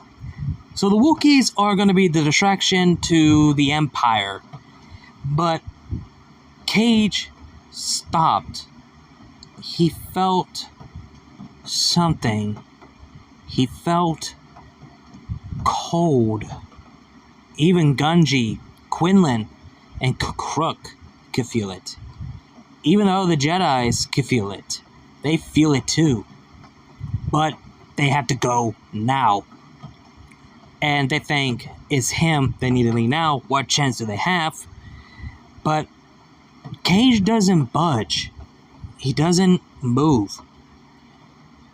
That look in his eye, that vengeance. He can finally get his revenge on Skywalker for taking Momo away from him.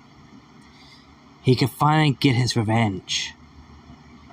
So he tells, well, them to go on without him. And Gungi, he should go with them as well. He's staying behind. And Gungi is against this. Like, he doesn't want to leave his master behind. But Kage tells him to go now. And Quinlan is trying to reason with him, this is not the way of the Jedi. You letting your vengeance cloud your judgment. You're letting the dark side consume you. Like, I do not care. He must pay. And so Quinlan just can't reason with him, and he knows, well, someone's got to stay behind. So Quinlan decided to tell Kage to be careful, survive, and may the Force be with you. So Kage stayed behind as the Inquisitor is trying to find other Jedi survivors until, well, a little bit of Inquisitor gets killed. Let's just say random Inquisitors, not the main ones that we know, are just getting killed left and right by Kage. Like, not wasting no time at all. So, until he hears, that Kage hears that, well, that mechanical breathing, that he could hear it echoing in the back. And he felt the cold chill down his spine. And he hears, well,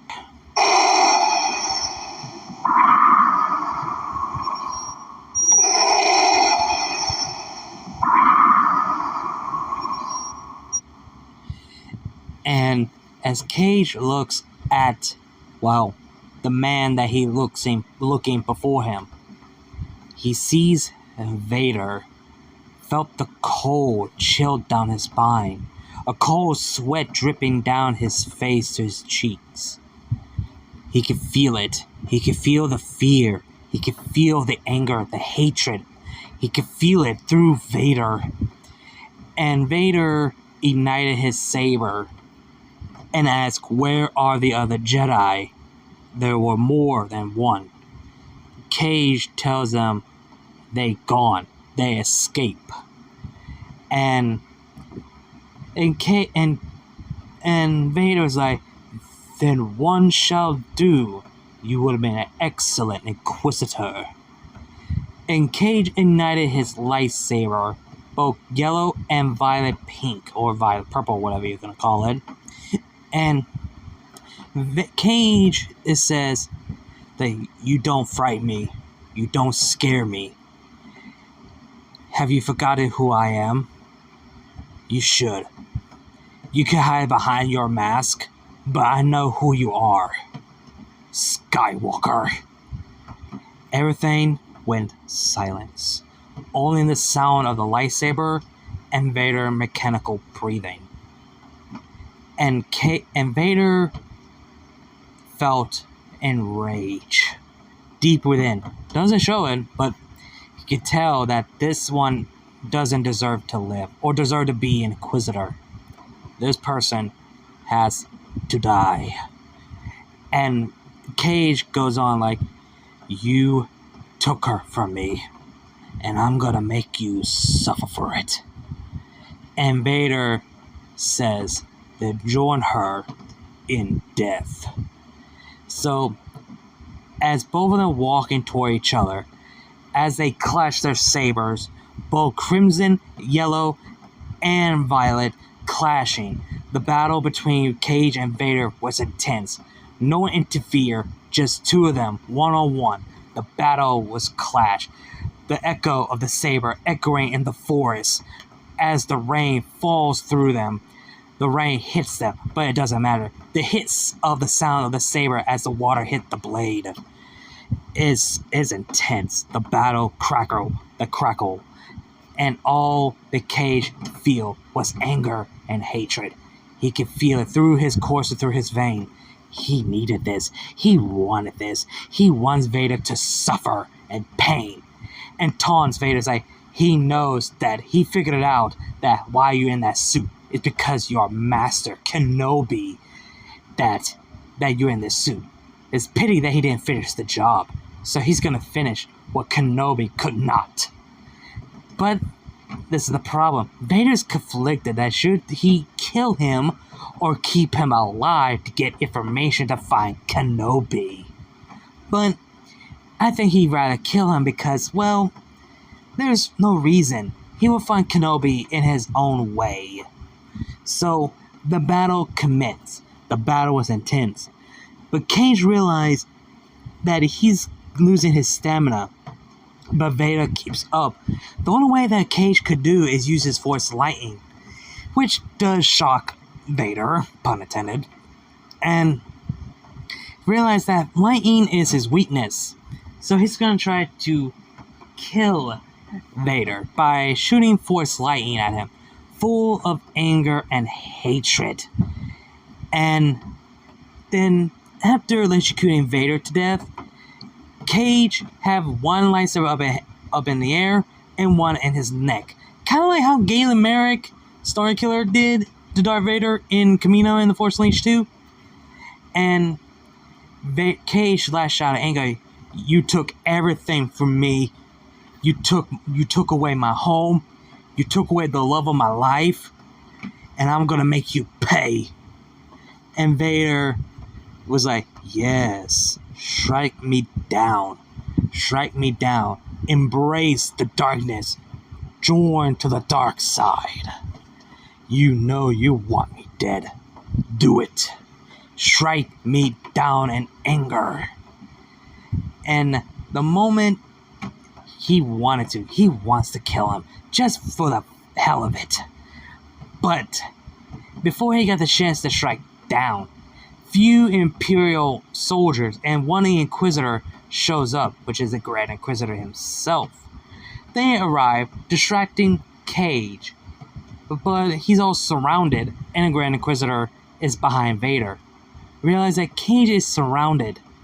Sure, he can actually get sent. Sure, this will be no easy for him, and he's ready to fight to the bitter end.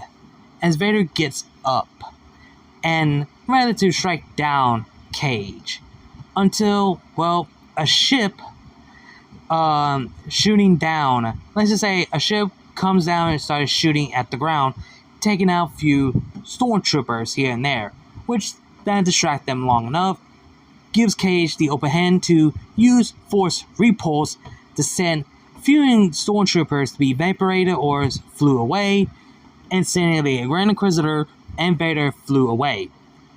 And see the charge bolt flying by Gunji, telling him to come on, get in. And Kage wants to stay and end the fight, but realize he's no match to Vader. Even shooting that so many Force lightning was weakening him, but it was not enough. He's still standing tall, like nothing doesn't faze him. Nothing does anything to him. So Kage used the Force jump to get to the ship, sent it to the pilot, and flew out of space. So, to get away from the Empire, they set a course a random location to get away from the Empire, where no one else can find them. So they set a course to a random planet to get away. And they jump to hyperspace. Vader is furiated. Now, he needs to hunt down another loose end. Another loose end now is in the phrase. First Cassius Urshan, now him? Who else knows of him being once Anakin Skywalker? Could have been the Jedis. They were here. Would they know? Now he has to hunt them down as well if they knew about who he once was. So basically, fortunately, Kage was right about one thing. The other Jedi survivor did escape, but they don't know where they're heading. So, yeah. So this is going to be the last time that Kage will ever get to see his master once again.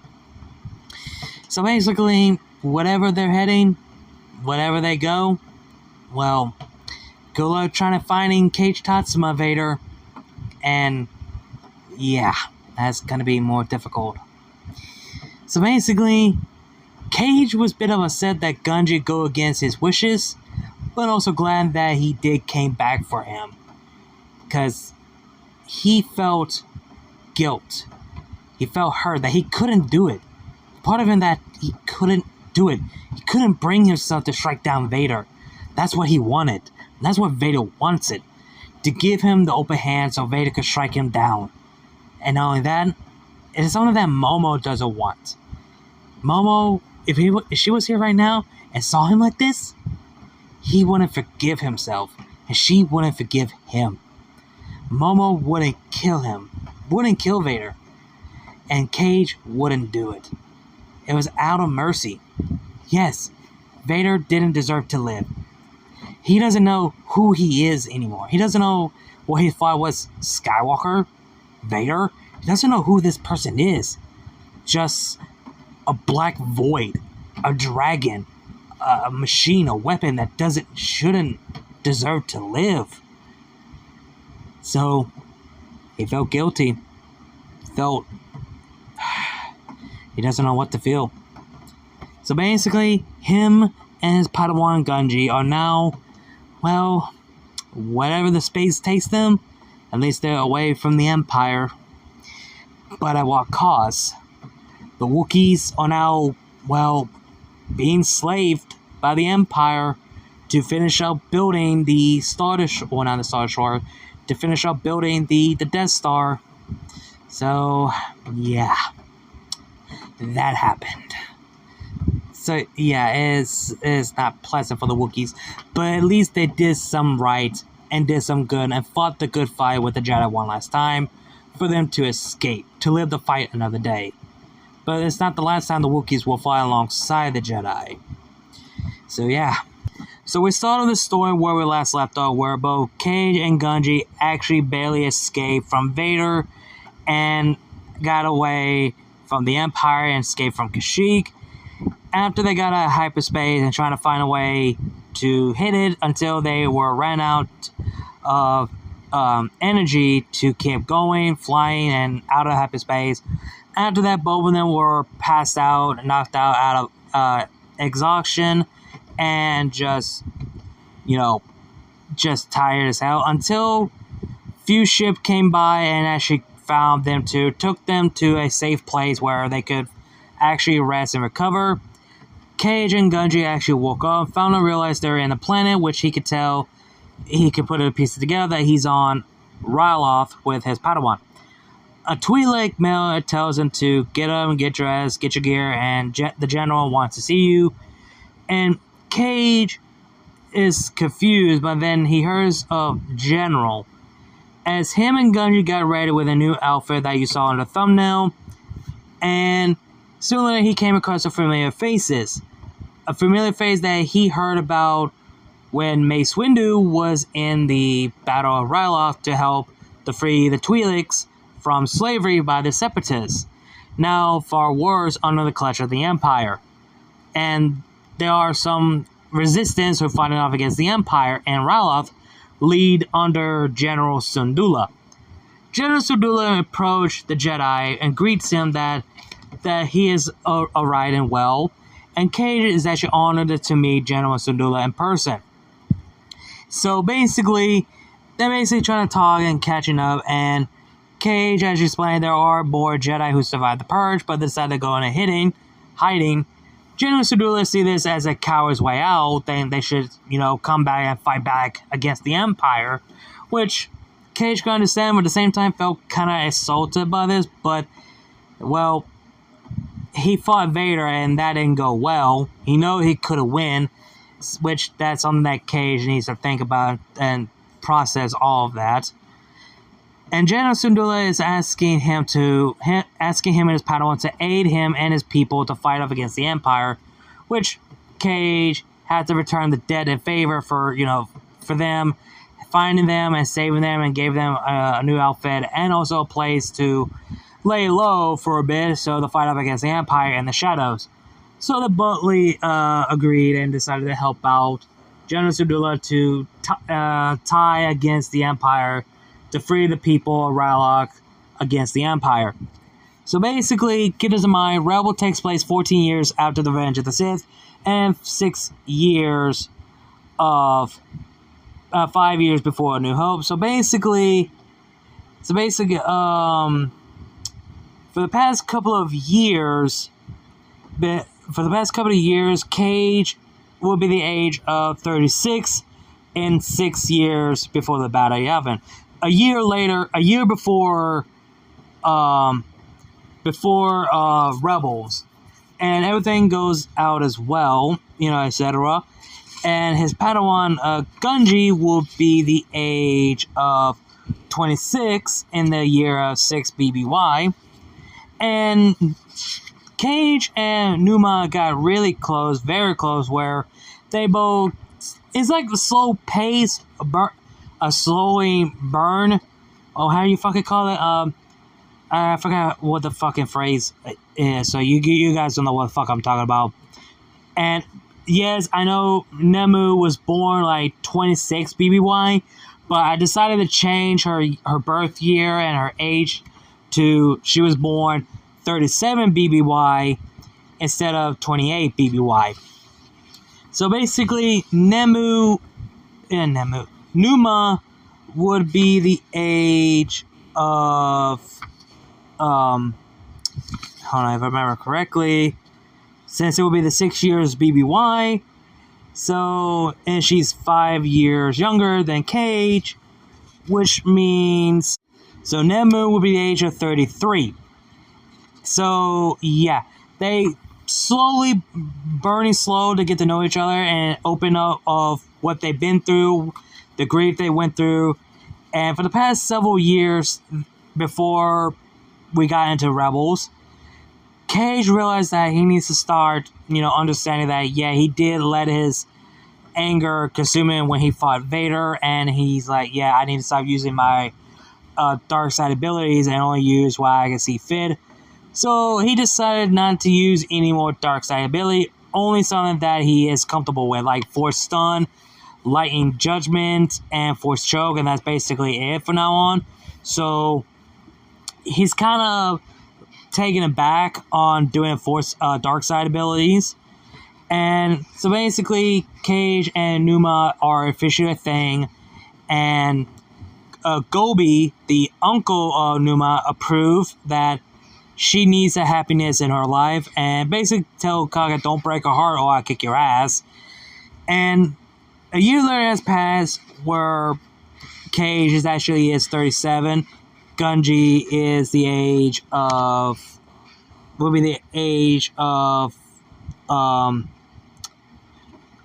27. And Numa will be the age of 34, where General Sudula wants both Numa, her uncle, Kage, and Gunji to assist him to meet up his daughter, Hera Sudula, who are on the side of the Rebel Alliance, who are fighting back against the Empire. So basically, Kage actually wondered if there are more people who are willing to fight back against the Empire. So basically, he encountered, get to meet the Ghost Crew, and surprisingly, after General Sudula introduced Numa and Gobi, General Sudula actually tells Kanan, aka Caleb Doom, that we have someone, two people that you wish to see, that someone's willing to see you.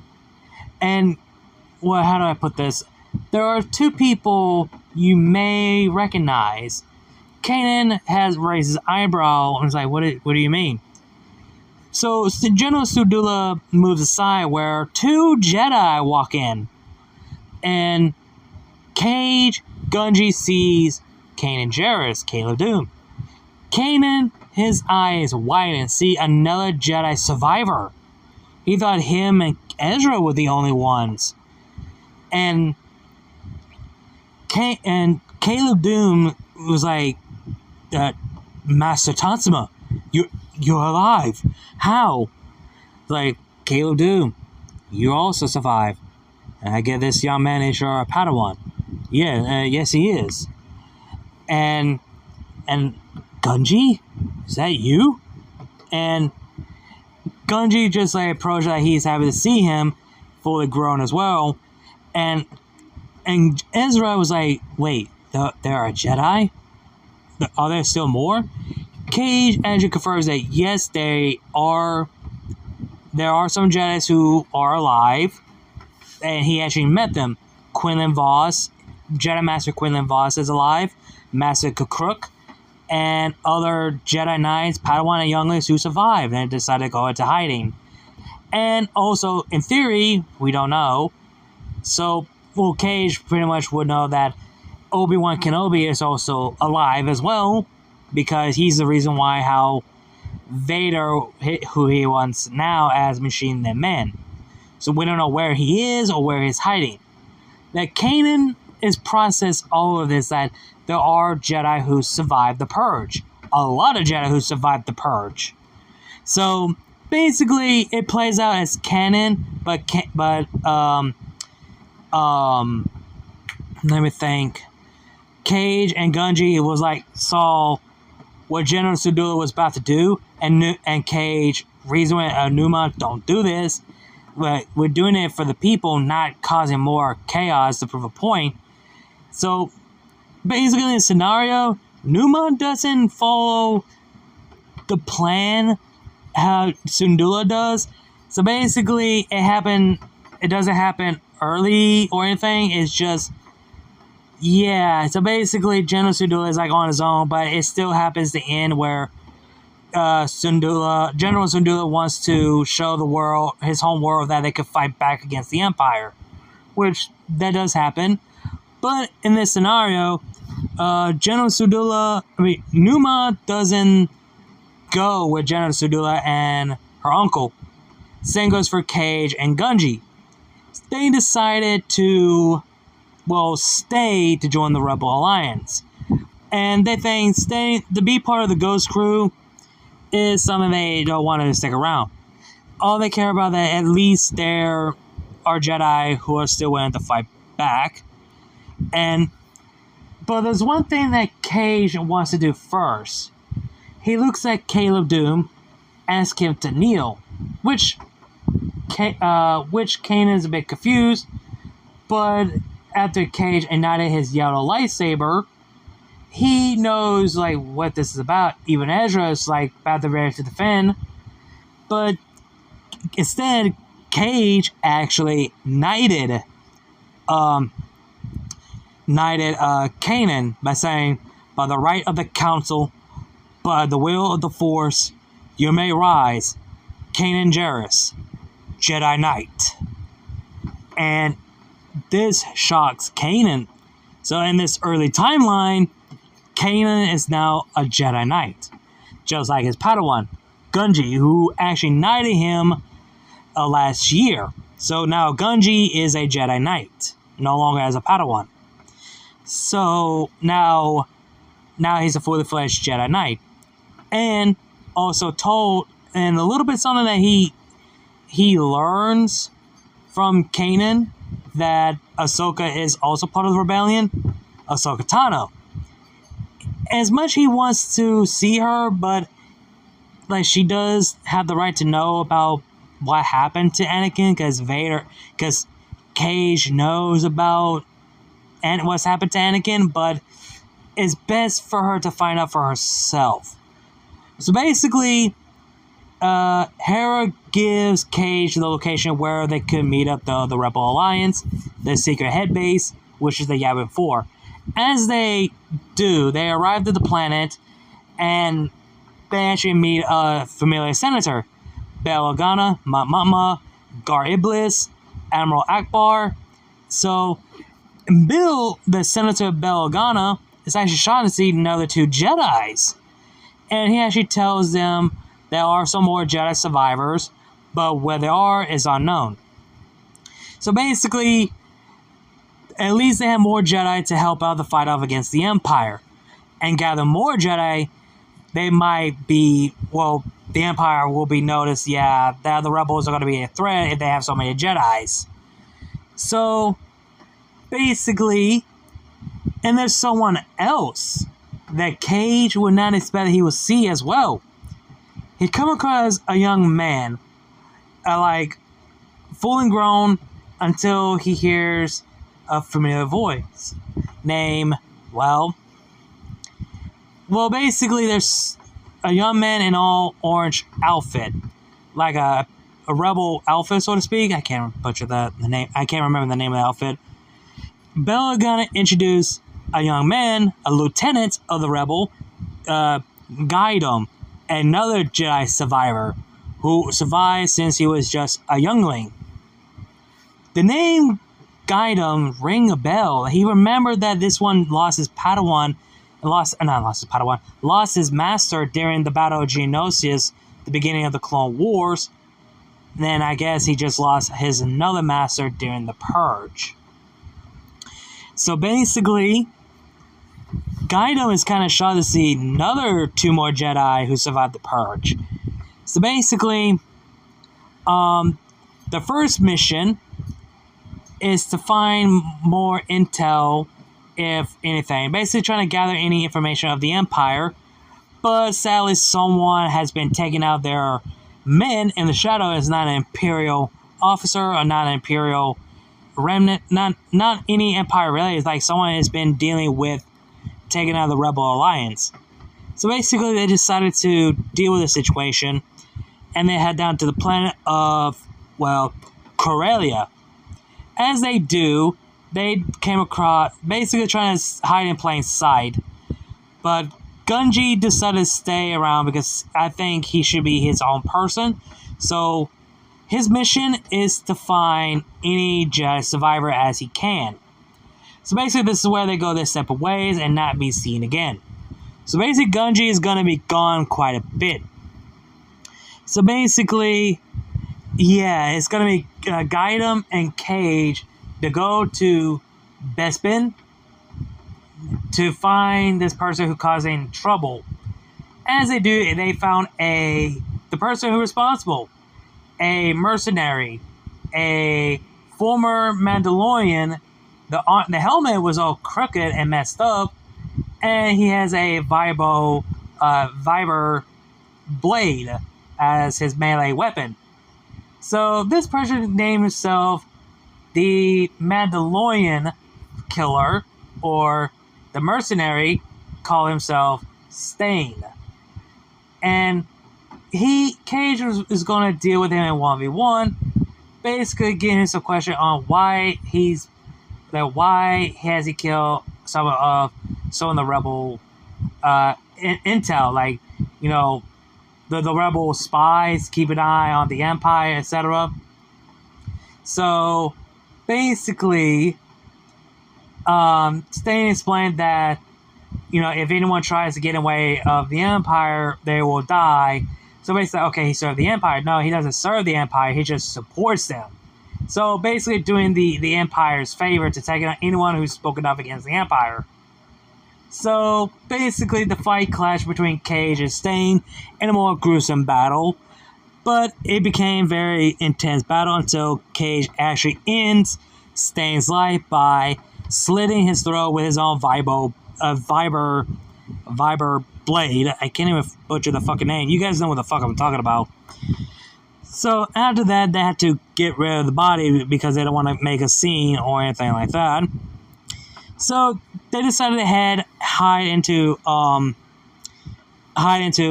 cabinet, not a cabinet, a small apartment that Gaidam actually owns to hide in.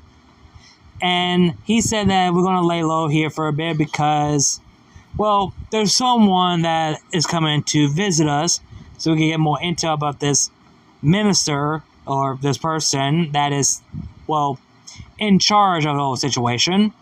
I can't remember, Rax. Not Captain Rax, the other character named Rax with an A instead of E. As they waited, 2 Jedi came in after they kind of clashed and defense. Then found out it was just another 2 Jedi. This shocked Kage to see a familiar face. Same goes for Gaidam. Both of them would say Cassius. Like, and Cassius was like, do I know y'all? And like Cassius like, wait, Tatsuma? Is that you? Yeah. And this is Gaidam.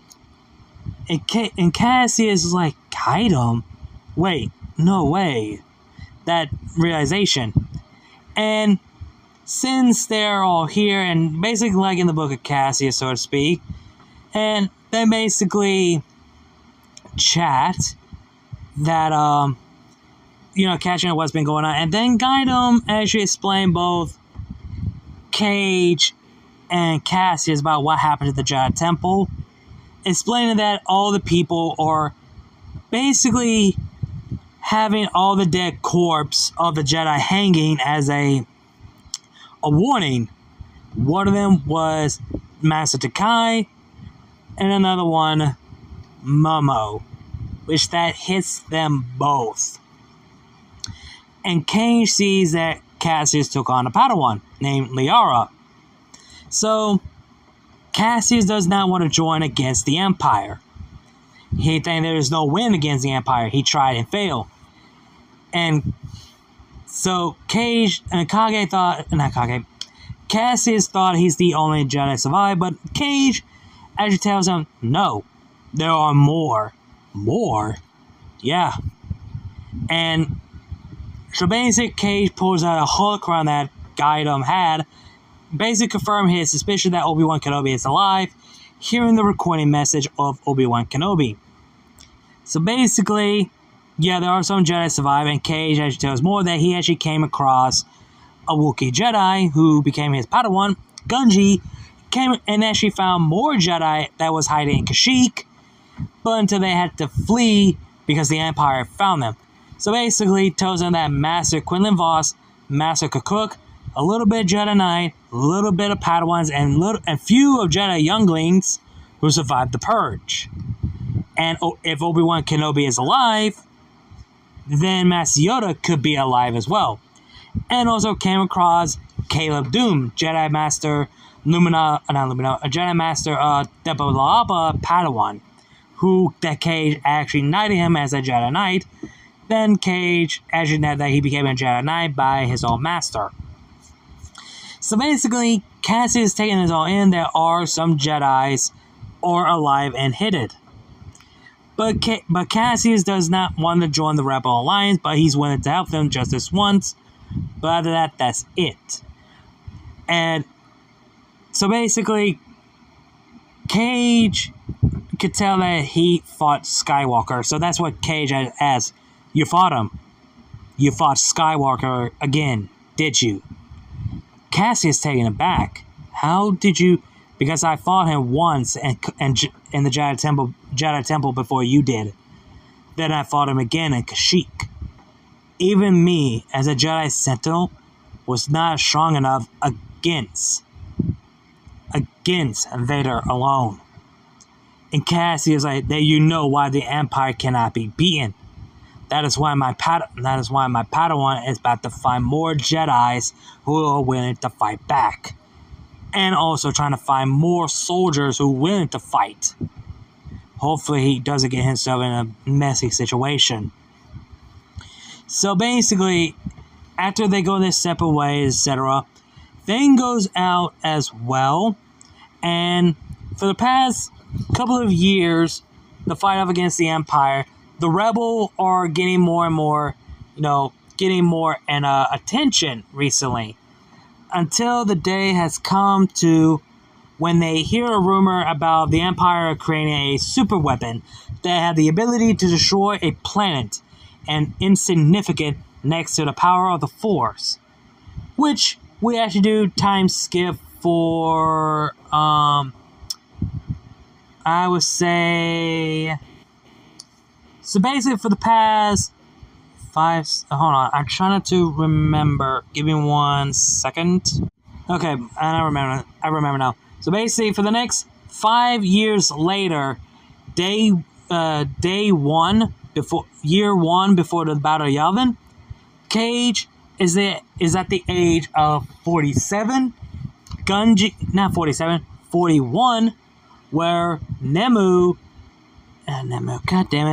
Numa is actually age of 36, and Gungi is now at the age of 31, which leads to, Rogue One, and Kage has been assigned to be part of the Rogue One squadron to go down to the planet to gather the Death Star plan. So basically we start off where we last left off, where Kage and the group of Rogue One squadron who are willing to risk their life to get the Death Star plan from the planet of which I forget the name of the planet from the Rogue One because it's so forgettable, and trying to prove that the Death Star is a thing, because one of them, I think it's her name, Janu, I can't butcher her fucking name.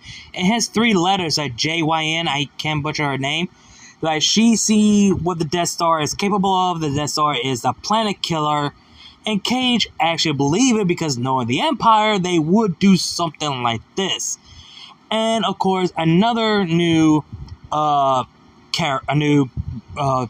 forget the freaking character. I forgot how about the fucking say it. A character who actually believes her, named Endor, who's actually decided, yeah, I believe you. We're gonna go down there and get it for ourselves. And they don't believe it, we're gonna go there. Until a Jedi comes to them, which they think he's gonna stop them, which is Kage Tatsuma. He's like, I'll go too. You're gonna need all the help you could get. So basically, having a Jedi on your side is the big deal. So basically, with a Jedi by their side and able to get the Death Star planet is not going to be an easy task. And see a blind man with a staff and basically the ones or the wielder or something like that. That's basically what they call.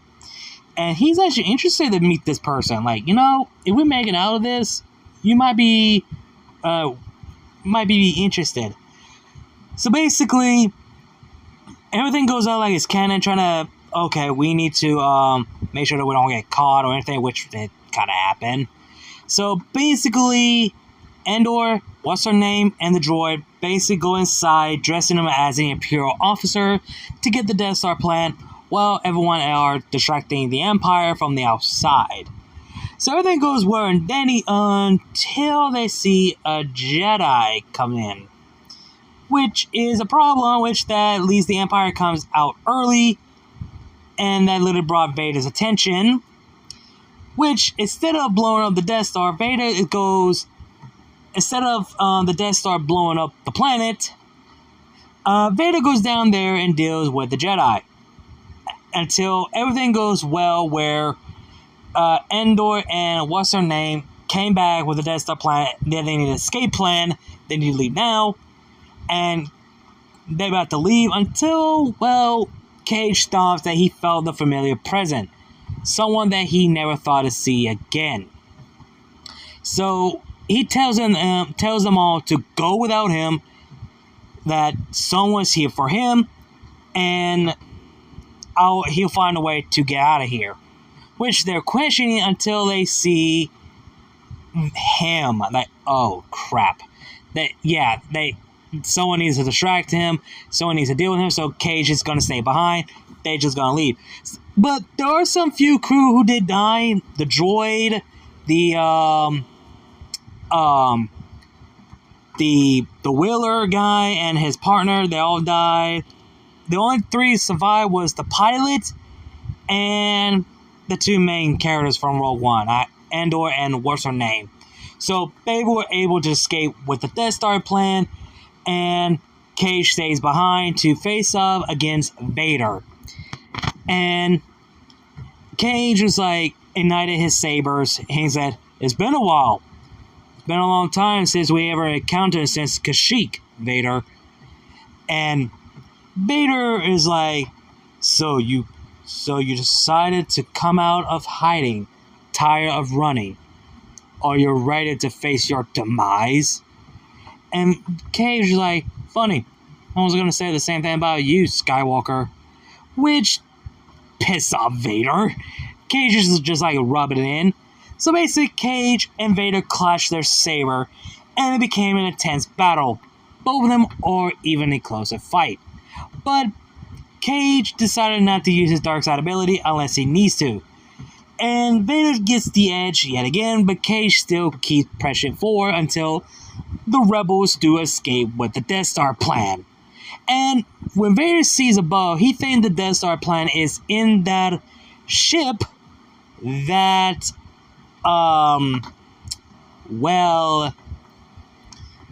they think the Death Star plan is in that ship where Leia is in, which is kind of true, but not true.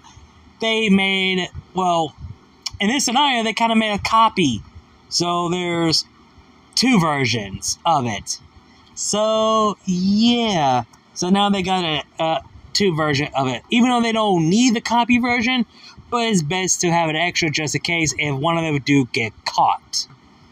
So, Kage is willing to accept his fate, and until Vader destroys one of his saber, which is Momo's lightsaber, which that infuriated Kage, but he knows he has to let that go, and he learns to accept it, and now he only has one.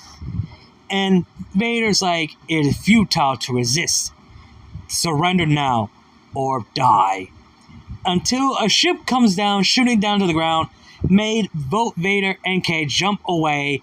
Turns out the ship is actually Gungi. So Gungi came to get his master, which is kind of surprised that he come back so quickly, so soon. So Kage jumped into his ship and flies off, and then Vader tried to stop them, but until, well, the Death Star about to aim the planet, but Vader gets to his shuttle and flees out the planet before they blow up the planet. So basically, as Vader and Kage escape from the planet before the destruction, they blow up the planet. But Vader has no time to go after Kage because they had to get the Death Star planet before the Rebel get their hands on. Which, everything plays out like the actual movie. The New Hope happened, Leia gets captured, 3PO and R2 carry the Death Star plan, even though 3PO doesn't know, but R2 does. Get trapped in the planet Kashyyyk, meet Luke Skywalker, everything plays out in the New Hope, and yeah, the whole trilogy plays out as canon. But what happened to Kage? Well, after he returns back to Yavin 4 with the last three members of the Rogue Squadron with the Death Star plan, basically R2 has the copy version where they have the main one. So that's basically changed this story. Even though the New Hope still remain the same, the Empire are still fully focusing on, well, hunting down the two droids. So after the whole get the Death Star plan, and the three characters for Rogue One actually survive.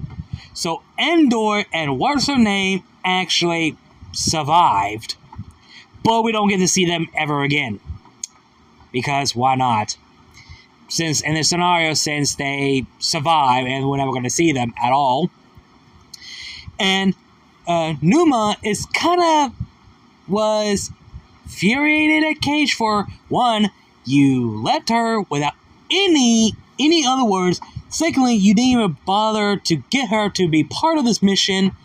Thirdly, she's glad that he's okay and safe, but never do that crap again.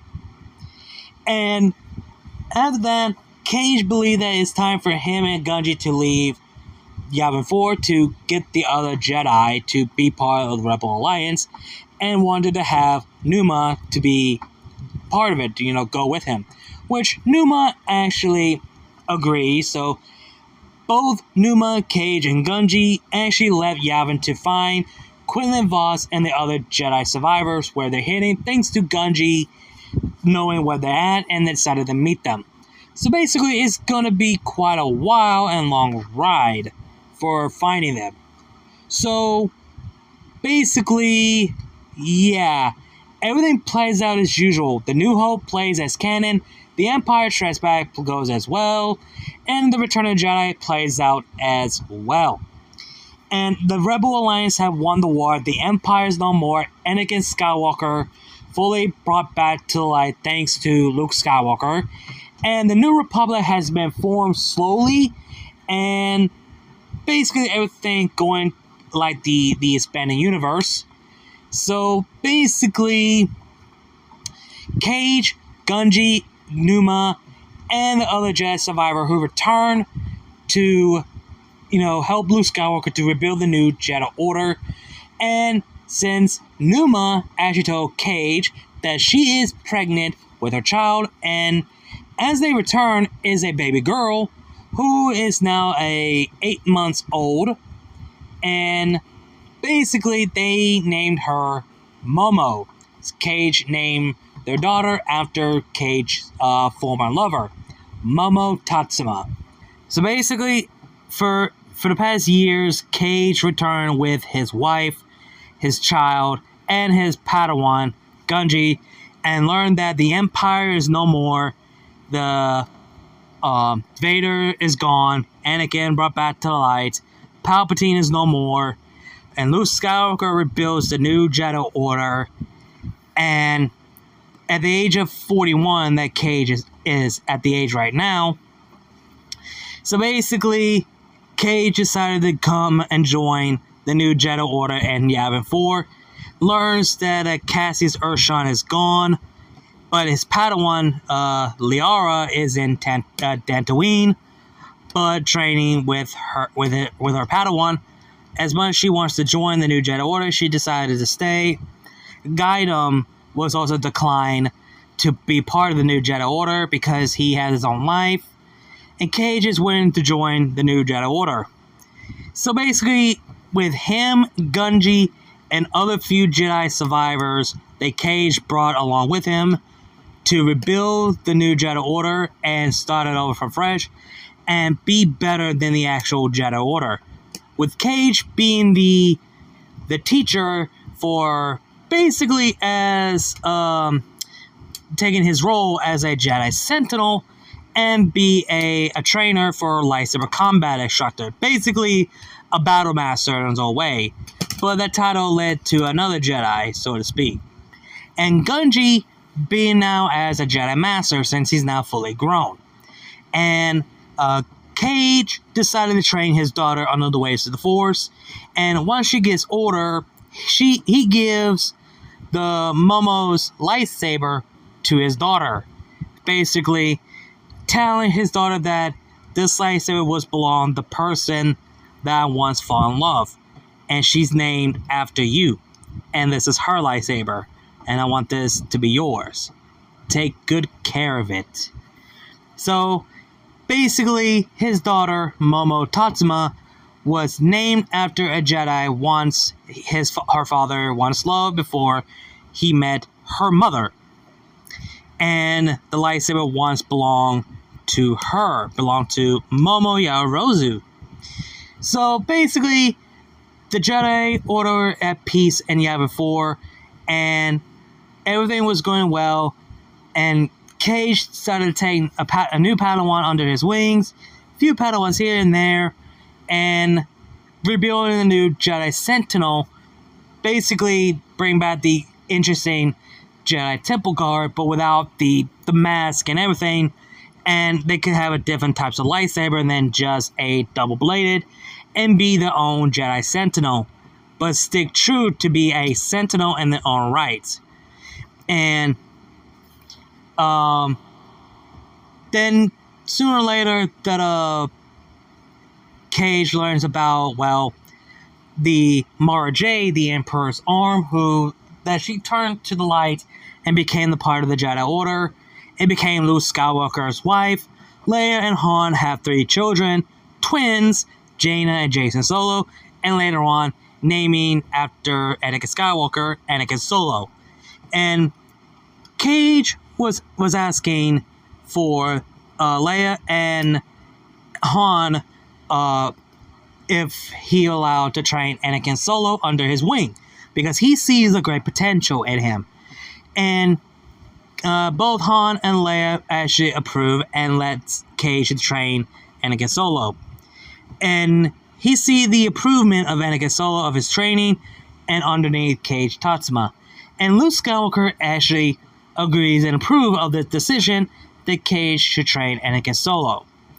So basically, Kage is basically sees Anakin Solo a perfect student, and Gungi decided to take a Padawan as well, training another Wookiee of his kind, a nephew of Chewbacca, Lobaka. So basically, Gungi takes Lobaka under his wing. Everything was all peace, everything was all good, until, well, a lot of things happened. The return of Exar Kun, basically everything just went down badly until the Yuuzhan Vong spread out. So basically it happened in the canon story. Well, not the canon story, but the Legends EU scenario. But in this, Anakin Solo doesn't die. Thanks to Kage Tatsuma's training, Anakin Solo doesn't die, and he's barely alive, actually survived, but the only person who went down in glory was Kage Tatsuma, Because he made a promise and oath that nothing would happen to Anakin Solo. He made a promise to both Han and Leia. And so basically, Kage went down the blaze of glory against the Yuuzhan Vong and their creature and died as a hero. And this destroyed Anakin Solo, destroyed Jaina and Jacen, because they were learning some things from him as well. But most importantly, it destroyed Numa and her daughter Momo. That her father died in the battle to make sure the kids get out of there alive. So Kage died at the age of 51, where Momo is at the age of, I would say, let me think of age. I would say in her teenager age, like, I would say 21, so to speak. So basically in her adult age, I would say his teenager age. So this actually destroyed the family, but that is something that Kage would something to do, basically put his life on the line. As they found his body, they gave him a proper funeral, along with Chewbacca and the planet of Kashyyyk. So basically honoring those who have died in battle. Turns out his death, Kage Tatsuma's death, was not in vain. But sadly, it's kind of destroyed the Solo family as well from within, because Anakin Solo doesn't turn to the dark side. Instead, Jacen Solo does turn to the dark side like as usual, but in this scenario, Anakin Solo lives and got to be with the girl that he actually loved. And for so on and so forth, in the Legacy of the Force era, Anakin Solo takes Ben Skywalker under his wing as his Padawan to honoring his master. So Anakin Solo decided to change his purple lightsaber to yellow lightsaber to honor his master and his sacrifice and his legacy. Same goes to his daughter Momo, to also wield another lightsaber, to have a yellow lightsaber as well to honor her father. So basically, she has her main lightsaber and a second one with the yellow lightsaber. So basically, the thing plays out as usual, and, Jacen Solo dies as usual by the hands of Jaina Solo, and the fate of the Jedi series plays out the same, just Anakin Solo is just alive. But basically, that plays out as usual. But let's go back the death of Kage Tatsuma and the Yuuzhan Vong War for a second. We see that Kage wakes up and realizes that he's in a world that is pure light. Like, he's in the afterlife or something. Like, is this afterlife? And he realized that his voice changed back to his younger self, like when he's a Jedi Knight back then. And he realized that he's young again and sees, familiar people that he never thought he would see again. He sees other Jedis who have died. Master Yoda, Obi-Wan, Mace Windu, Qui-Gon Jinn, Ahsoka Tano, Cassius Urshan, Sarah Keto, and then his master, Quinlan Vos, Corbin Roth, Master Takai, Dravok. They're all here. And the one person is behind him. The woman that he loves dearly. Even though he moved on, deep down he still loves her to the end. Momo Yaoyorozu. And Kage can't help but tear to see the woman he loved. He embraced her, tell her how much he missed her so much. Even though he moved on, he still loved her. And Momo tells him that he's been watching him, seeing how far he'd grown, so much pain he's gone through, and the fact he kept going, keep pushing, and able to move on. he deserved to be a Jedi Master. And then he does meet Anakin Skywalker, even though he's don't understand why Anakin Skywalker is alive and decided, deserved to be in the afterlife. But seeing that Luke Skywalker brought him back to the light, he trusts Luke Skywalker's judgment. So he will let this slide, but he cannot forgive Anakin for what he has done. At least he's with the woman he loved. That's all that matters. And that Kage could be finally at peace to live with the woman he loved in the afterlife and be with the people that he knows, the friend he made along the way, and be at peace, one with the Force. And that's the end of What If Kage Tatsuma was in Star Wars. So yeah, again, I know this is a bit of a short, and there's really not much to go into, not much of a dialogue, just a few things how this would change the impact of the story. It's that he was able to give his life to save Anakin Solo before he got killed. Anakin Solo lives, and no, his legacy and his sacrifice was not in vain, and his legacy still lives on in the Legend EU continuity. So yeah, hope you guys enjoyed the video. Let me know your thoughts and opinions down below. Tell me what you guys think. Again, hope you guys enjoyed the video. Like, comment, share, subscribe. Links to my other channel, my social media will be down below in the description box. You know the drill. Links to my Cash App and my PayPal will be down below in the description box and in my bio if you guys want to donate to support the channel. Again, like, comment, share, subscribe, and I'll see you guys later. Kneel before Shadow Critias, and I'll see you guys later.